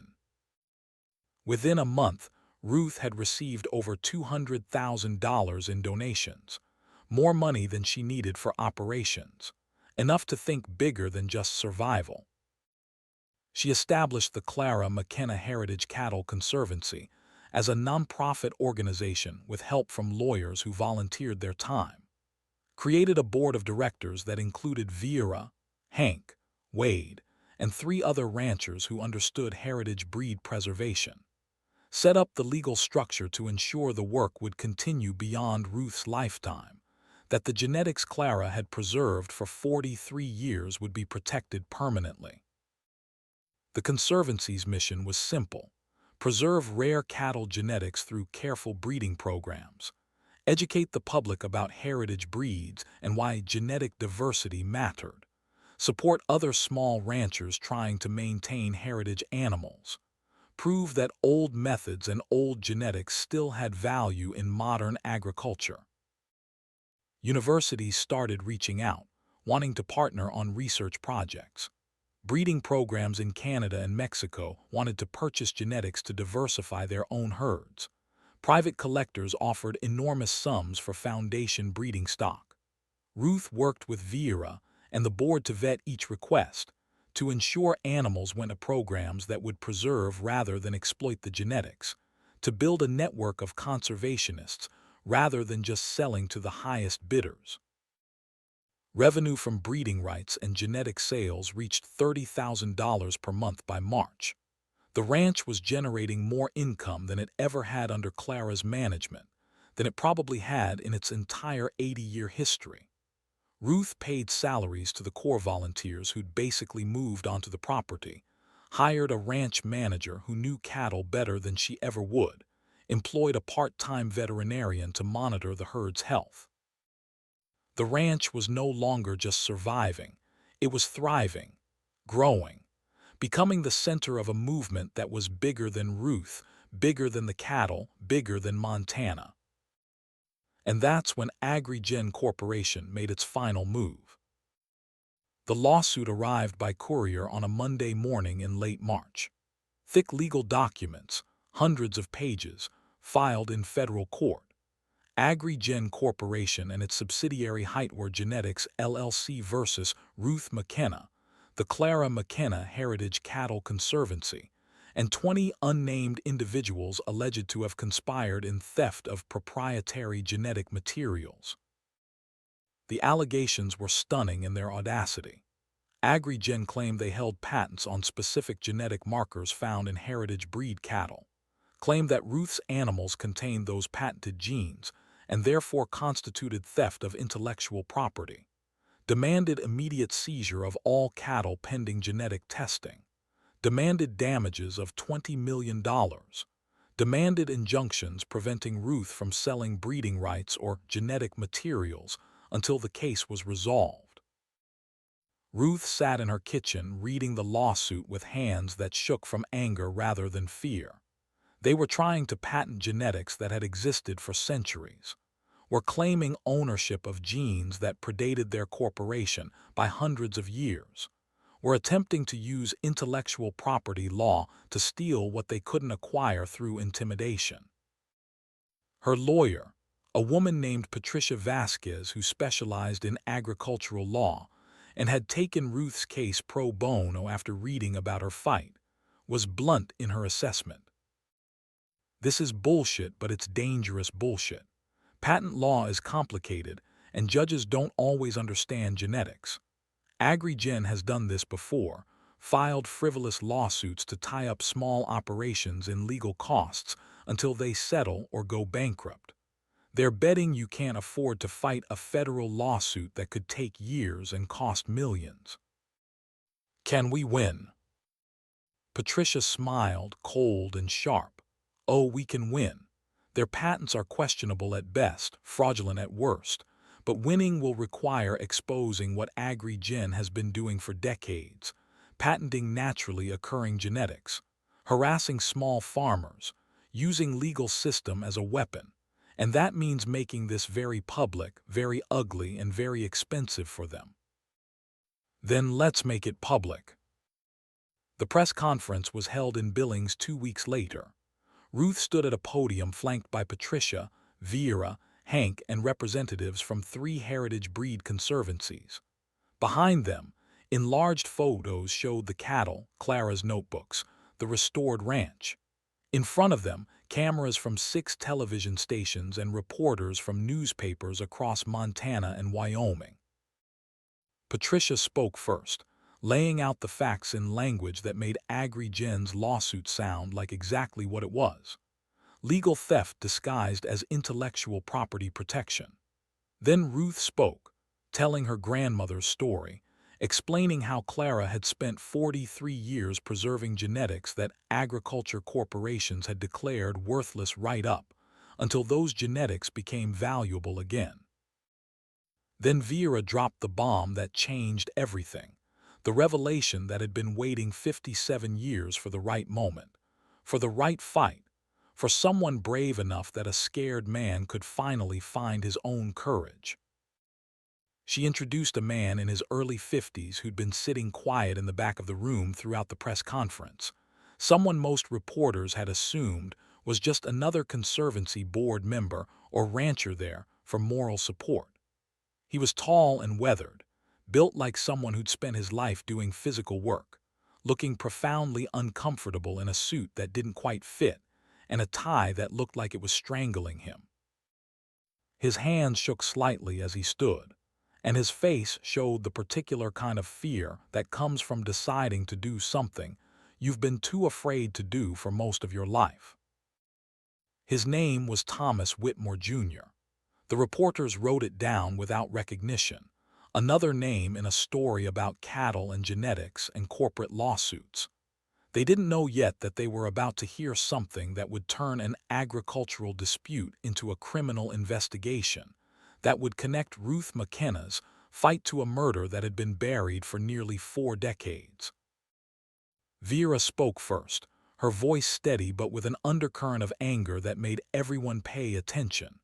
Mr. Whitmore has information about AgriGen Corporation's history in this region, about practices they employed in the 1980s when they were called Heartland agricultural systems, about what happened to ranchers who threatened to expose those practices. Tom, tell them what you told me. Thomas Whitmore Jr. walked to the podium like a man walking to his own execution, gripped the edges of it hard enough that his knuckles went white, took a breath that shook his entire frame. When he spoke, his voice was quiet, but it carried, amplified by microphones and by the weight of 5 decades of secrets. My father was Thomas Whitmore Sr. He ran a ranch about 20 miles from here back in the early 1980s. 2,000 acres, 500 head of cattle, mostly Herefords but some older bloodlines too. He was a good rancher, a good man. He died in 1983 when I was 11 years old. Officially, it was ruled accidental death. He supposedly slipped while checking fence near the river gorge, fell over the cliff, body never recovered. The sheriff at the time, James Coleman, closed the investigation in less than a week, said it was a tragic accident but not suspicious. He paused, struggling with something, with memory or emotion or the sheer difficulty of saying out loud what he'd kept silent for so long. But it wasn't an accident. My father was murdered. Murdered because he discovered what Heartland Agricultural Systems, what AgriGen Corporation is now, was doing to ranchers in this county. The room erupted in questions, reporters shouting, cameras clicking. Thomas raised his hand for quiet and somehow got it, maybe because his pain was so evident that even journalists respected it. My father kept meticulous records. It's what ranchers do, right? Track breeding, track health, track expenses. In 1982, he noticed something strange. His cattle were showing up with small puncture marks, usually on the neck or flank, marks that looked like blood draws. He started watching and he caught them. Researchers from Heartland Agricultural Systems coming onto his property without permission, taking blood samples from his cattle, taking tissue samples, photographing ear tags, and recording pedigree information. When he confronted them, they said it was routine industry research, nothing to worry about. But my father wasn't stupid. He knew Montana law, knew they needed permission to access his property and his animals. So he started his own research. Found out Heartland was doing this to dozens of ranchers across 3 counties, taking genetic samples without consent, filing patent applications on naturally occurring genetic markers, building a database they could later use to claim ownership of traits that existed long before their company was founded. Thomas pulled papers from the banker's box he'd brought with him, hands shaking harder now, spreading them on the table in front of the podium where cameras could see them. He documented everything, dates and times of trespassing, photographs he took of their vehicles on his property, of researchers with collection kits, copies of patent applications he got through a friend who worked at the patent office, showing Heartland was filing patents on genetic markers found in local cattle, letters he wrote to lawyers asking if this was legal, if there was recourse. And then in November 1983, my father met with a reporter from the Billings Gazette, planned to expose what Heartland was doing, planned to file a class action lawsuit on behalf of all the ranchers they'd stolen from. The meeting was scheduled for a Monday.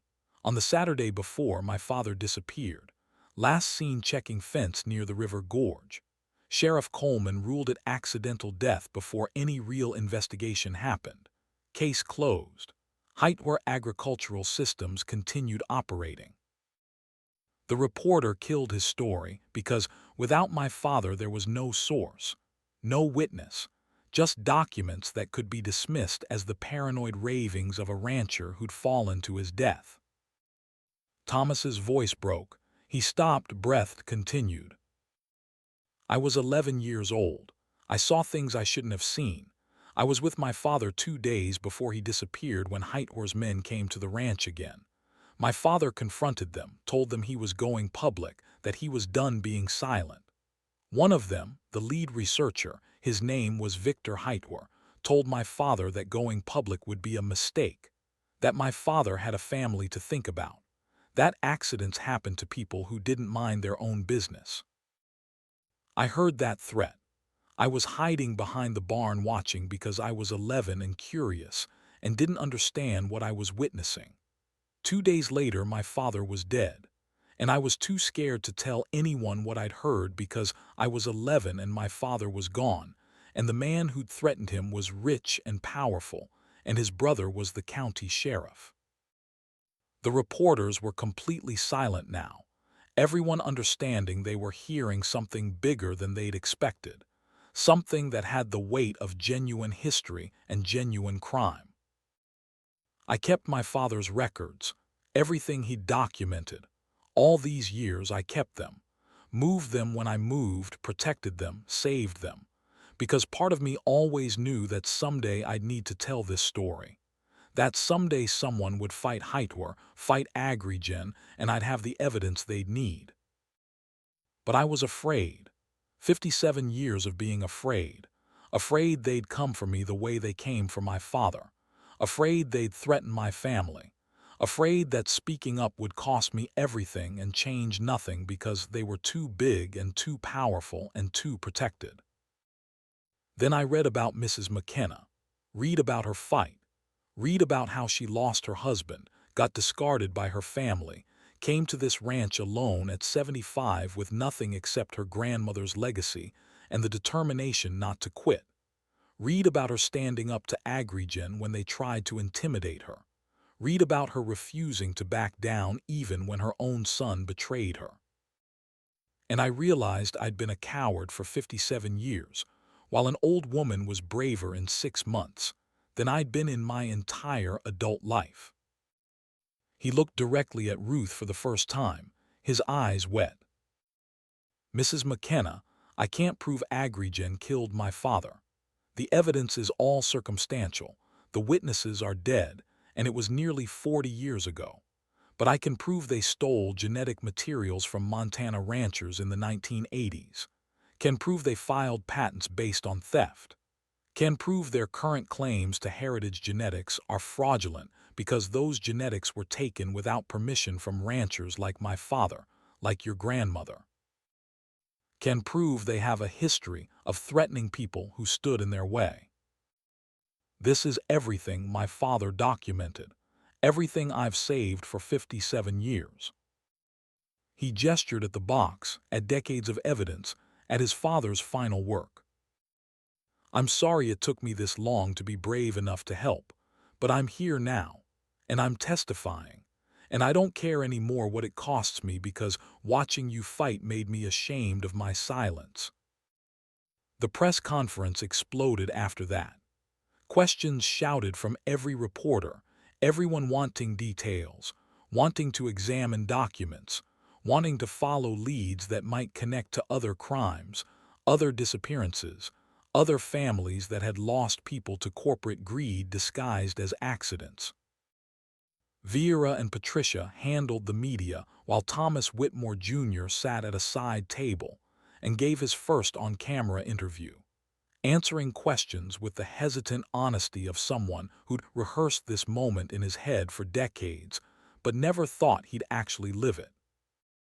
Ruth sat next to him at one point, took his hand in hers, said nothing because there was nothing to say that mattered more than just being present for someone who'd waited 57 years to be believed. The press conference exploded, questions shouted from every reporter, cameras flashing. The story going from agricultural lawsuit to potential criminal conspiracy in the space of 10 minutes. Agrigen's stock price dropped 6% in the next trading session. Their CEO issued a statement denying all allegations. Their lawyers filed motions to dismiss Thomas Jr.'s evidence as irrelevant to the current case. But the damage was done. The publicity Agrigen had wanted to avoid by quietly crushing Ruth had instead become a national story. Major news outlets picked it up. Agricultural committees in Congress announced investigations. Heritage breed organizations filed amicus briefs supporting Ruth. Donors flooded the Conservancy with money to fund the legal fight. And Ruth understood something fundamental about power and resistance. They'd thought they could make her quit by isolating her, by making the fight too expensive, too exhausting, too lonely. They'd underestimated what happens when one person's fight becomes everyone's fight, when individual struggle becomes collective resistance, when enough people decide that letting bullies win is worse than the cost of fighting back. She stood in her grandmother's house that night, the ranch dark and quiet around her, the cattle safe in the hidden valley, and thought about Clara, about 43 years of secret work, about faith that someday it would matter, about planting seeds she'd never see bloom.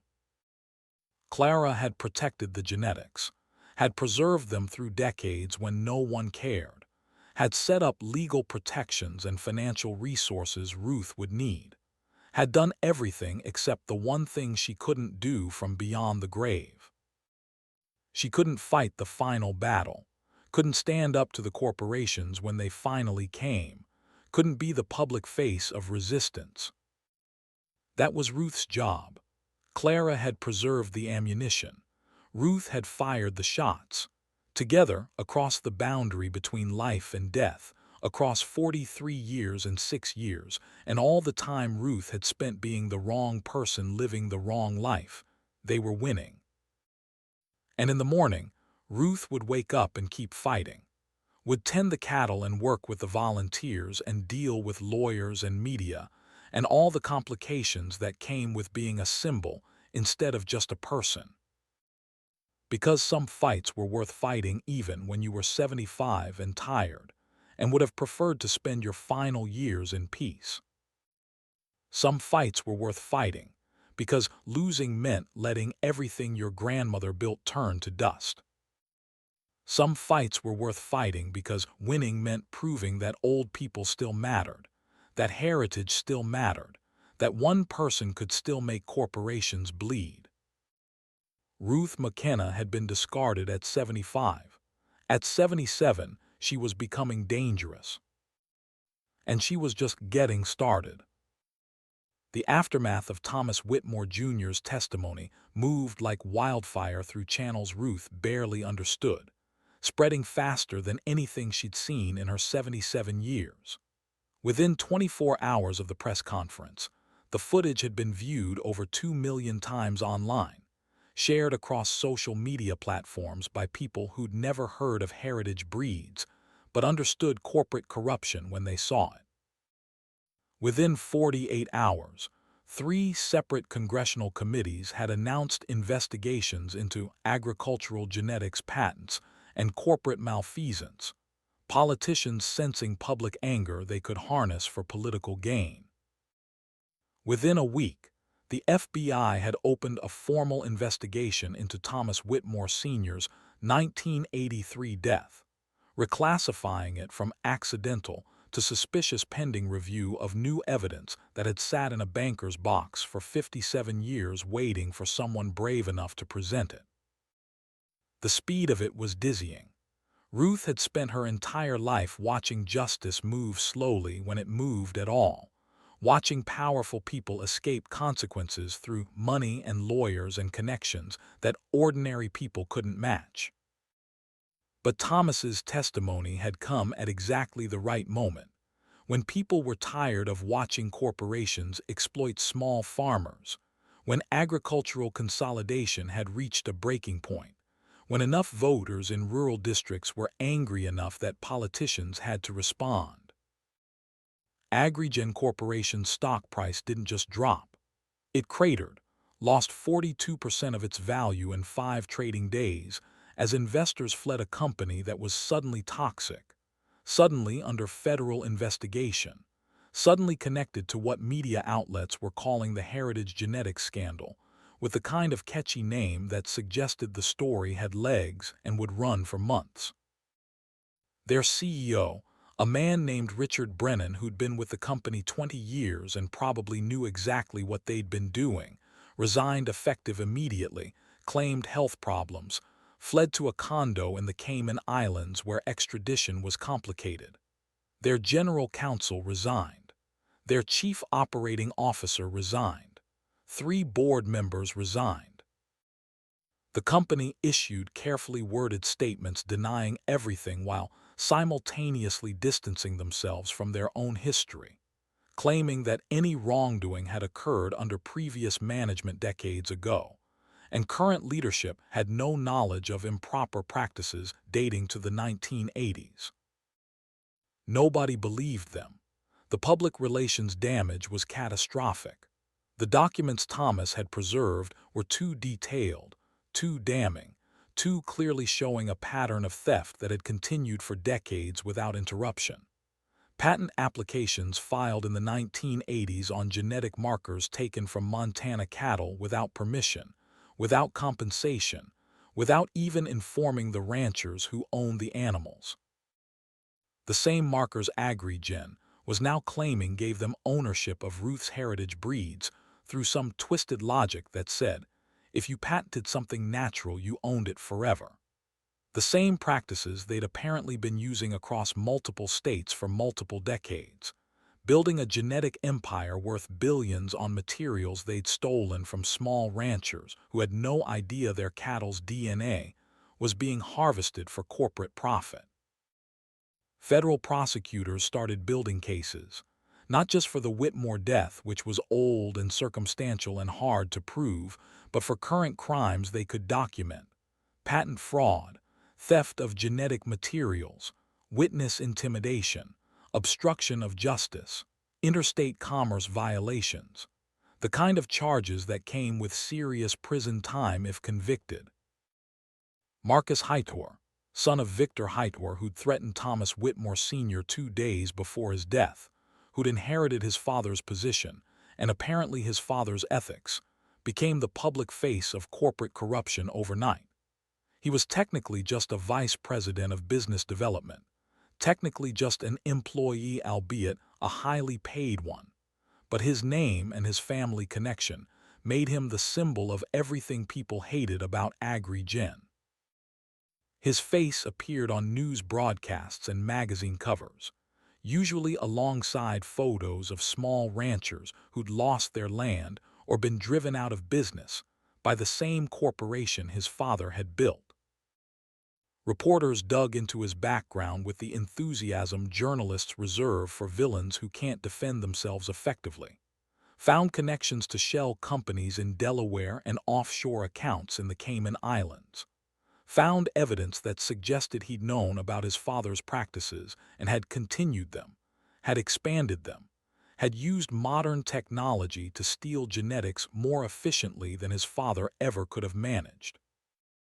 Found emails and memos that showed he'd personally approved intimidation campaigns against ranchers who threatened to expose AgriGen's practices. Public sentiment turned vicious. Marcus received death threats. His children were harassed at school. His ex-wife, who divorced him 3 years earlier apparently because she'd figured out what kind of man he was, gave interviews describing his obsession with winning at any cost, his contempt for people he considered inferior, his belief that rules were for people too poor to hire lawyers who could ignore them. When he showed up at Ruth's property in late March, apparently thinking he could intimidate her one more time, Hank and Wade and 6 other volunteers physically blocked his Mercedes from getting within 100 yards of the house. He got out screaming threats, screaming about lawsuits and consequences, red-faced and furious that an old woman had destroyed everything his family had built. Wade called the sheriff. Marcus made the mistake of pushing Wade, of putting his hands on a 68-year-old man in front of witnesses and cameras that the volunteers had started carrying everywhere. The assault was captured on 3 different phones from 3 different angles. Sheriff Coleman, who'd been voted out of office 2 months earlier specifically because of his family's connection to the Hightower case, had to arrest Marcus for assault and battery. Marcus Hightower spent a night in county jail before making bail, spent the next 6 months watching his world collapse. The FBI investigation expanded beyond the Whitmore case into a broader examination of AgriGen's business practices, found evidence of genetic theft, of threatening small ranchers, of patent fraud, of destruction of evidence, built a case that had nothing to do with a 1983 death they probably couldn't prove, and everything to do with crimes they could document. Patricia Whitmore Chen, Thomas Jr.'s younger sister who'd been 6 when their father disappeared, filed a civil lawsuit against the Heitwer estate seeking damages for wrongful death. Used her brother's evidence, used the FBI's discoveries, used 4 decades of accumulated grief and rage to build a case that even Heitwer family lawyers couldn't dismiss. The case settled 8 months later for $4 million, the family admitting no guilt but paying enough money that everyone understood what the payment meant. Blood money, conscience money, the price of a man's life paid 40 years too late. Patricia donated $1 million of that settlement to the Clara McKenna Heritage Cattle Conservancy, told Ruth it was what her father would have wanted, supporting the work of another rancher who'd fought the same corporations he died fighting.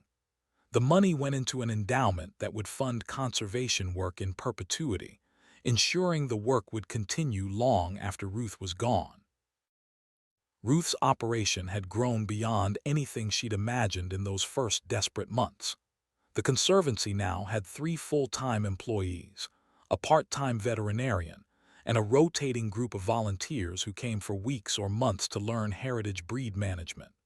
The herd had grown to 42 animals through careful breeding, each one documented and registered, each one representing genetics that agriculture had tried to erase. Universities from across North America had established research partnerships, studying the animals' genetic resilience, their ability to thrive on marginal land, their resistance to diseases that plagued modern commercial breeds. Graduate students came to do field work, living in the bunkhouse Wade had helped convert from the old equipment shed, spending their days observing cattle and their nights writing papers about genetic diversity and sustainable agriculture. The ranch generated revenue through multiple streams now: breeding rights sales to conservation programs, semen and embryo sales to universities and private breeders, educational workshops teaching heritage breed management to ranchers who wanted to diversify beyond commercial animals, consulting fees from organizations developing their own conservation programs. The operation was bringing in over $40,000 monthly, more than enough to be sustainable, enough to expand and grow and fund the broader mission. Property values had shifted too. The ranch that Cole had called worthless, that real estate agents said couldn't be sold for more than land value, was now appraised at $3.2 million, not for the buildings or the acreage but for what existed on that acreage. A working conservation operation, a genetic repository, a piece of living history that couldn't be replicated if it was lost. The Conservancy's success inspired similar efforts across the rural West. Ranchers who'd been maintaining small herds of heritage breeds in obscurity suddenly had a model to follow, proof that conservation could be economically viable. A network formed, connections between ranchers in Montana, Wyoming, Colorado, New Mexico, all working to preserve genetics that commercial agriculture had abandoned. Ruth found herself at the center of something larger than her grandmother's work, larger than one ranch in Montana, a movement to reclaim agricultural diversity from corporate homogenization. But success came with complexity Ruth hadn't anticipated. The attention was exhausting. Requests for interviews, for speaking engagements, for consultations with other conservation programs. People wanting her time and knowledge and story.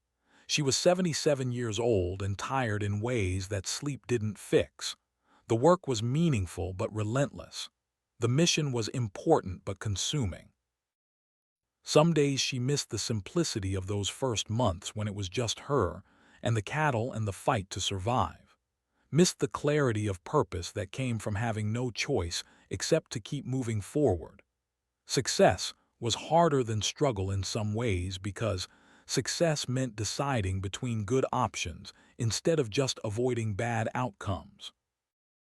Cole appeared at the ranch on a Tuesday afternoon in September, 18 months after Ruth had paid his debt and told him they were finished. She saw his truck coming down the access road, a beat-up Ford instead of the luxury sedan he used to drive, and felt her chest tighten with old anger and older hurt. He parked by the barn and sat there for a moment like Sharon had, gathering courage or maybe just trying to figure out what to say. When he got out, Ruth saw how much he'd changed. Thinner by 30 pounds at least, weight loss that came from stress and probably not eating regularly. His clothes were clean but worn, jeans with frayed hems and a flannel shirt that had seen better days. His face looked older than his 48 years, lines carved deep by consequences and regret. He walked toward the porch where Ruth stood waiting, stopped 10 feet away like he knew he didn't have permission to come closer, stood there with his hands in his pockets and his shoulders hunched and something in his expression that Ruth had never seen before. Humility. Real crushing, devastating humility. "Mom, I came to say I'm sorry." Ruth said nothing, waited, let him work for it. "I destroyed everything. My business, my marriage, my relationship with my kids, my relationship with you. I became exactly what I was always afraid of becoming. I became Dad. Became the man who abandoned his family for money and pride and the belief that what mattered was being successful instead of being decent. The kids are with Sharon. We share custody, but they mostly stay with her because my apartment is too small and I work nights now. Doing its support for a call center, fixing computers remotely for $9 an hour. It's not what I thought I'd be doing at 48, but it's honest work and it pays rent." He paused, struggling with something. "The business went bankrupt. Couldn't recover after you paid the debt, and I had to explain to clients why my elderly mother had to bail me out. Couldn't get financing after Agri-Gen Connection became public.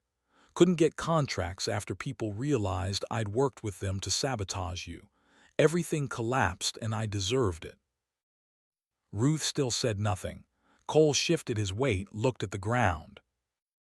"I've been sober 4 months. AA meetings 3 times a week. Therapy twice a week. Trying to figure out how I became someone I hate. Trying to understand how I could treat my own mother the way I treated you. The therapist says I was trying to control you because I felt out of control myself. That I was projecting my fear of failure onto you. That I saw you as weak because I felt weak. Doesn't excuse what I did, just explains it." "What do you want, Cole?" "I want to ask if there's any way I can start making amends. Not asking for forgiveness. Don't deserve that and probably never will. But asking if there's work I can do here. Fence to mend or buildings to fix or literally anything where I can use my hands and contribute and prove that I'm trying to be better." Ruth looked at her son, saw genuine brokenness, saw someone who'd hit bottom hard enough to shatter and was trying to pick up pieces, saw the boy she'd raised buried under the wreckage of the man he'd become, thought about grace and consequences and whether redemption was even possible for some betrayals. Thought about what Clara would do. Clara, who'd never mentioned forgiveness in her journals, but who'd spent 43 years doing work that mattered regardless of recognition or reward. There's fence in the north pasture that needs replacing. Posts are rotted and wires sagging. It's hard work, cold work, won't pay anything. Cole nodded. "When should I start?" "Saturday morning, 7 a.m. Bring work gloves and warm clothes. And Cole, you'll work alongside volunteers who know what you did, who know you worked with Agri-Gen against me. You'll have to earn their respect and it won't come easy." "I understand." He left and Ruth watched him go and felt nothing except exhaustion. Forgiveness wasn't a decision you made once. It was work you did repeatedly, choice after choice, day after day, deciding whether to let someone rebuild trust through actions instead of words. Cole showed up that Saturday at 7 exactly, pulled into the ranch in his beat-up Ford with the engine that knocked and the passenger door that didn't open from the inside. Showed up wearing work clothes that looked new, like he'd bought them specifically for this. Carhartt jeans and a flannel shirt, and work boots that hadn't been broken in yet. Showed up looking nervous and uncertain, and younger than his 48 years in the way people look when they're trying something they've never done and don't know if they're capable of. Pete Dalton and Bill Sanderson were already there, working on the fence line Ruth had mentioned. They looked up when Cole parked, looked at each other, looked back at Cole with expressions that said everything about what they thought of a man who'd betray his own mother for money. "You the one who tried to steal his mama's ranch." Pete's voice was flat, no hostility but no welcome either. Just fact, just establishing what everyone knew. "Yes, sir, I'm that one. I came to work if you'll let me." Pete and Bill exchanged another look. Then Pete handed Cole a post-hole digger that weighed about 30 pounds and had handles worn smooth by decades of use. "North line needs 60 new posts. Ground's rocky. Auger won't work, so it's all by hand. You know how to use one of these?" "No, sir." "Then you're gonna learn. And you're gonna learn by watching once and then doing it yourself and redoing it every time you do it wrong until you do it right. That's how work gets done on a ranch.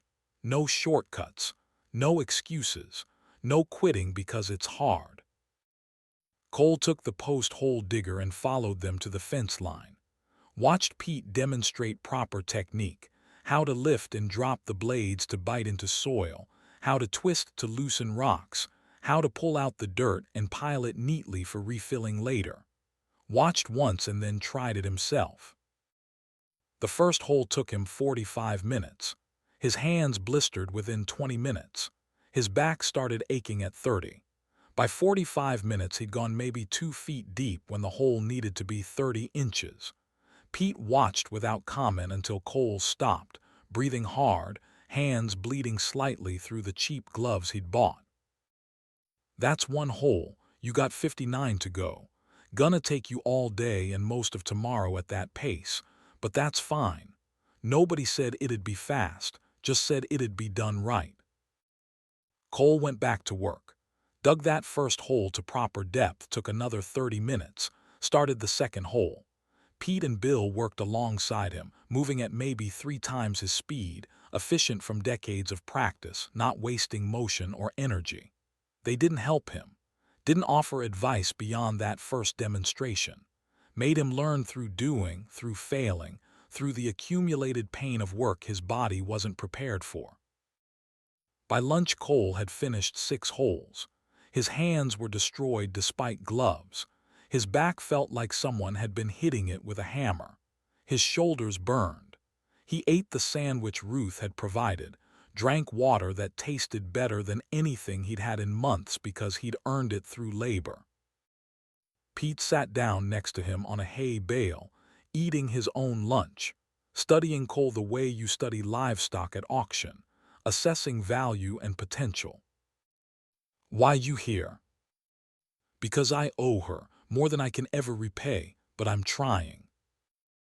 "Owing ain't the same as understanding. You understand what you did wrong." Cole was quiet for a long moment.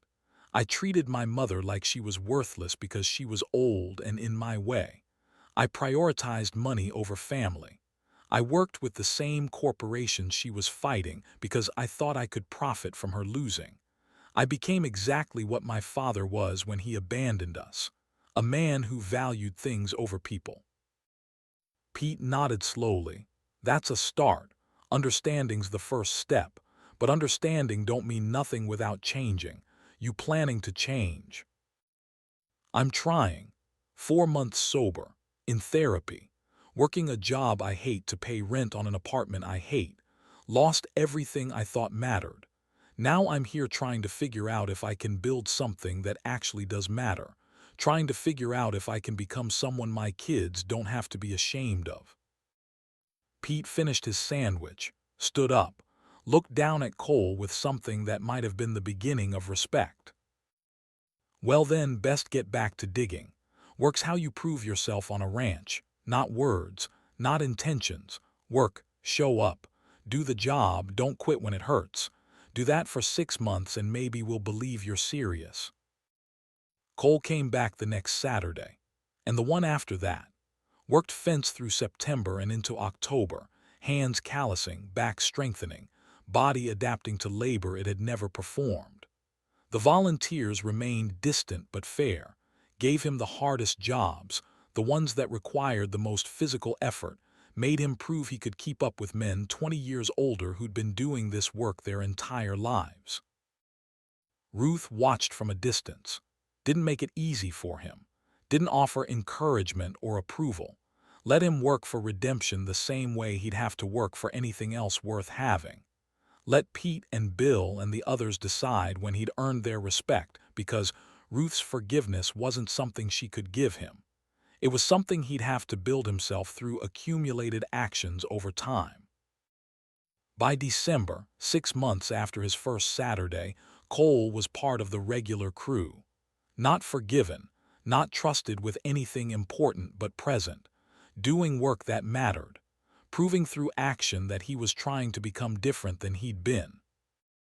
Sharon had started coming to the ranch too, 3 months after her apology visit. Came asking if she could help with anything, offered her marketing skills since she'd finally found work with a nonprofit in Billings doing exactly that. Ruth was skeptical, but agreed to let her help with the Conservancy's social media and fundraising appeals. Sharon was good at it, better than good. She understood how to tell stories that resonated with donors, how to frame conservation work in ways that made people want to contribute. The Conservancy's online presence grew under her management, reaching people who cared about heritage breeds and genetic diversity, and old people proving they still mattered. Donations increased. Volunteer applications increased. The ranch's story reached further than Ruth could have managed alone. Some Saturdays, Cole and Sharon were both there, working separately, barely speaking, two people who destroyed their marriage learning to be something else to each other. Not friends, not partners, but maybe colleagues in the work of trying to be better than they'd been. Ruth watched them and wondered if redemption was possible, or if she was just letting them ease their guilt by being useful. Wondered if forgiveness meant anything without forgetting, and if forgetting was even possible for betrayals this deep. Decided that wondering was less important than working, that thinking about redemption was less valuable than just doing the next right thing. The grandchildren came with Cole sometimes. Brandon was 18 now, headed to college, interested in environmental science because of what he'd seen at the ranch. Kaylee was 16, learning to ride horses, learning about cattle, learning from her grandmother things she'd never been taught before. They were cautious around Ruth at first, unsure of this woman they barely knew, this woman their parents had treated as disposable. But Ruth was patient, taught them about the cattle, about Clara's work, about why genetics mattered and why old things had value. Taught them to ride and to check fence, and to recognize when an animal was healthy versus sick. Taught them that their parents had been wrong about many things, but that being wrong wasn't permanent unless you chose not to learn better. Brandon told her once, while they were checking the herd in the hidden valley, that he hadn't understood why his parents had wanted to get rid of her, that he'd been too young to question their decision, that he was sorry he hadn't said goodbye when she left. You were a kid, Ruth had told him. Kids trust their parents to make right decisions. That's not your fault, but you're not a kid anymore.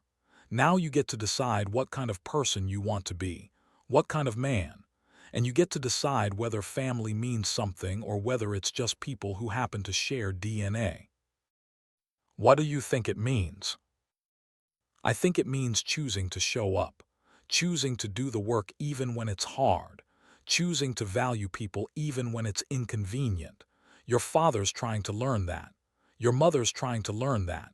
Maybe you don't have to learn it the hard way like they did. 2 years after Ruth first arrived at the McKenna Ranch, the Clara McKenna Heritage Cattle Conservancy held its inaugural Heritage Breeds celebration. 300 people showed up on a perfect September day when the mountains were dusted with early snow, and the aspens had turned gold, and the air was so clear you could see forever. They came from across Montana and Wyoming and Colorado, ranchers who were maintaining heritage breeds on their own properties, researchers studying genetic diversity, conservation organization representatives, donors who'd supported the work financially, volunteers who'd given their time, media covering the story of what had become a movement. The celebration was held in the pastures near the main house, white tents set up for food and displays, hay bales arranged as seating, a small stage for speakers. The cattle grazed peacefully in the background, living proof that preservation worked, that genetics could be saved, that old bloodlines still had value. Patricia Whitmore Chin was honored as a special guest, recognized for her family's sacrifice and her support of conservation work. She spoke briefly about her father, about the cost of fighting corporations, about the importance of people like Ruth who refused to back down. She spoke about the $4 million settlement from the Heartland estate and her decision to donate a quarter of it to conservation work. Spoke about how money couldn't bring back the dead, but it could honor their memory by supporting what they died fighting for. Marcus Hightower was in federal prison serving a 6-year sentence for patent fraud, obstruction of justice, and witness intimidation. AgriGen Corporation had been broken up and sold off in pieces, its patents challenged and mostly invalidated, its genetic databases seized as evidence. The empire Victor Hightower had built through theft and intimidation had crumbled in less than 2 years. Ruth stood on the small stage looking out at 300 people who'd come to celebrate work that had started 43 years ago in secret and was now thriving in daylight. Saw faces young and old, saw ranchers and researchers, saw the volunteers who'd become family, saw Cole and Sharon and the grandchildren sitting together in careful proximity. Saw Hank and Vera and Wade and all the others who'd helped her survive those first impossible months. Saw Thomas Whitmore Jr. sitting next to his sister, both of them finally free from 57 years of silence. Saw a community that had formed around preservation work, around the belief that old things mattered, around the refusal to let corporations erase history for profit. She'd prepared remarks, but standing there, she forgot most of them. Spoke instead from the heart about what she'd learned in 2 years. My grandmother spent 43 years working in secret to preserve genetics everyone else said were worthless. She did it alone. She did it without recognition. She did it knowing she'd probably die before anyone understood why it mattered. She did it because she believed some things are worth saving even if the world has moved on. I came to this ranch thinking I was at the end of my life, 75 years old and discarded by my family and convinced my time was over. I came here to hide, to fade away quietly, to accept what everyone told me was inevitable. But this land and these animals and all of you taught me something my grandmother always knew. That age doesn't mean worthless. That being old doesn't mean being finished.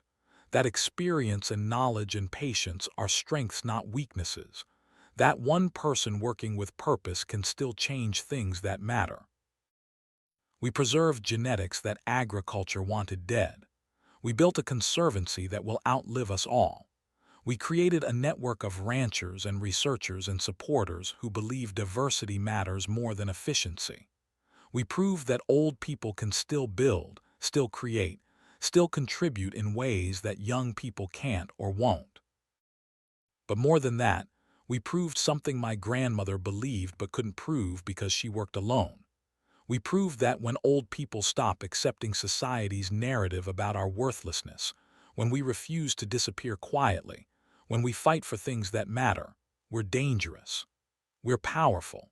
We're capable of changing the world in ways that make corporations and comfortable families and everyone invested in us staying quiet, very uncomfortable. My grandmother gave me these animals, this land, the legal protections I needed to fight. But what she really gave me was permission to matter again. Permission to refuse the ending everyone else wanted for me. Permission to fight for something bigger than my own survival. And what you all gave me was proof that I wasn't fighting alone.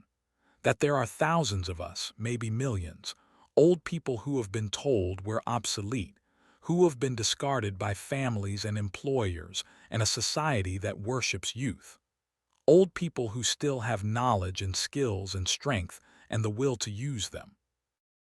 We're the heritage breeds. We're the genetics society wants to erase because we're not efficient enough, not profitable enough, not convenient enough. But we're also the genetics that survive, that adapt, that persist when easier options fail. We're the ones who remember how to do things the right way instead of the fast way. We're the ones who built everything the young people inherited and then told us we were no longer needed. Well, I'm here to say we're still needed. We're still valuable. We're still capable of extraordinary things. And if you don't believe me, look around. Look at what we built together. Look at 42 cattle that shouldn't exist being studied by universities and valued by conservation programs. Look at a ranch that was worthless becoming worth millions. Look at a movement that started with one stubborn old woman and became a network across multiple states. Look at what happens when we refuse to quit. Ruth's voice broke slightly, but she pushed through. My grandmother couldn't be here to see this. She died before her work was recognized, before anyone understood what she'd preserved. But I think she knew. I think she knew that someday, someone would continue what she started, would fight for what she believed in, would prove that patience and persistence and refusing to accept defeat could still win against money and power and corporate greed. I'm 77 years old. According to society, I should be in assisted living playing bingo and waiting to die. Instead, I'm running a conservation operation, fighting federal lawsuits, building a movement, and planning the next 40 years of work. Because some fights are worth fighting even when you're old and tired and would prefer peace. Some fights are worth fighting because losing means letting everything valuable turn to dust. Some fights are worth fighting because winning proves that age is not weakness, that old is not worthless, that we still matter even when the world insists we don't. My grandmother spent 43 years preparing for a fight she wouldn't live to see. I've spent 2 years fighting that fight in her name and mine and yours. And we're winning. Not because we're special, but because we refused to quit. Because we stood together instead of falling alone. Because we chose meaning over comfort and purpose over peace. Thank you for being part of this fight. Thank you for proving that old people can still save the world if someone gives us the chance, or if we take that chance ourselves. And thank you, Grandma Clara, wherever you are, for believing in me before I believed in myself, for preserving what everyone else discarded, for showing me that it's never too late to become who you were always meant to be. The applause was long and loud and heartfelt. People stood. Some cried. Ruth looked out at them and felt Clara's presence like a physical thing, approval and pride and love that transcended death and time. After the speeches, after the food, after most of the guests had left, Ruth walked up to the hidden valley alone. The cattle grazed in evening light that turned everything gold and amber. The big Highland Galloway bull, now 12 years old, lifted his massive head and watched her approach with calm recognition. She was part of his world now, part of his herd. Ruth sat on the fence and watched the animals and thought about Clara working alone up here for 43 years. Thought about the faith it took to preserve something in secret. Thought about the hope required to believe it would matter someday. Found herself speaking out loud, though no one was there to hear, except cattle and mountains and sky. I did it, Grandma. I finished what you started, saved what you preserved, made sure your work mattered, made sure people know your name and respect what you accomplished, made sure these animals will survive another 100 years if someone keeps caring. The wind moved through the grass. An owl called somewhere in the trees. The evening star appeared over the eastern ridge. Ruth reached into her jacket pocket and pulled out an envelope she'd found that morning, tucked into one of Clara's journals, sealed with wax, labeled in her grandmother's handwriting, for Ruth. Open when the work is secure. The work was secure now. The conservancy established. The genetics safe. The mission funded. Ruth had been waiting for the right moment to open this letter, and standing here in the hidden valley with her grandmother's life work grazing peacefully around her felt like that moment. She broke the seal carefully and unfolded paper that crackled with age. Clara's handwriting, the final message, the last words written for a granddaughter she'd hoped would find her way home. Dearest Ruth, if you're reading this, you came back. You found the herd. You continued the work. I knew you would even when you didn't know yourself. I've watched you your whole life, watched you leave this land for the city, watched you build a different life, and I never blamed you. Sometimes we have to leave home to understand why it matters. I'm writing this in 2015, 3 years before I'll die. The cancer is back, and this time it's not curable. The doctors give me maybe 3 years. I'm 89. I've had a good long run. I'm not afraid of dying. I'm only afraid of what happens to the work after I'm gone. But then I think about you, and I'm not afraid anymore. Because I know you, Ruth. I know your strength even when you don't see it. I know your capacity for love and sacrifice even when you think you're being selfish. I know that underneath the life you built in Denver, underneath the comfortable existence and the family obligations, and all the years of being who everyone else needed you to be, there's still the girl who ran through these fields and helped me with the cattle, and understood without being told that some things are worth preserving. I spent 43 years saving these genetics, but the genetics aren't my legacy. You are. You're what I preserved. You're what I protected. You're what I had faith in. I saved old cattle breeds because they matter, because diversity matters, because resistance to disease and hardiness in harsh conditions, and the ability to survive without constant human intervention. These traits have value that commercial agriculture forgot in the pursuit of profit. But I also saved them because they're a metaphor. They're proof that old things still work, that what society discards still has worth, that genetics that survived 1,000 years shouldn't disappear just because this decade doesn't appreciate them. You're like these cattle, Ruth. You've survived 70+ years accumulating wisdom and strength and patience. You've adapted to hardship. You've persisted through losses. You've developed traits that young people don't have and won't have until they've lived long enough to earn them. And just like these cattle, you've been told you're obsolete, that modern versions are better, that your time has passed, that the efficient thing is to replace you with something newer. It's a lie. It's always been a lie. And I hope by the time you read this, you know it's a lie because you proved it's a lie by refusing to accept it. The ranch isn't my legacy to you. The cattle aren't my legacy. You are my legacy. You taking what the world called worthless, an old woman, abandoned animals, forgotten land, and making them invaluable. That's the real preservation work.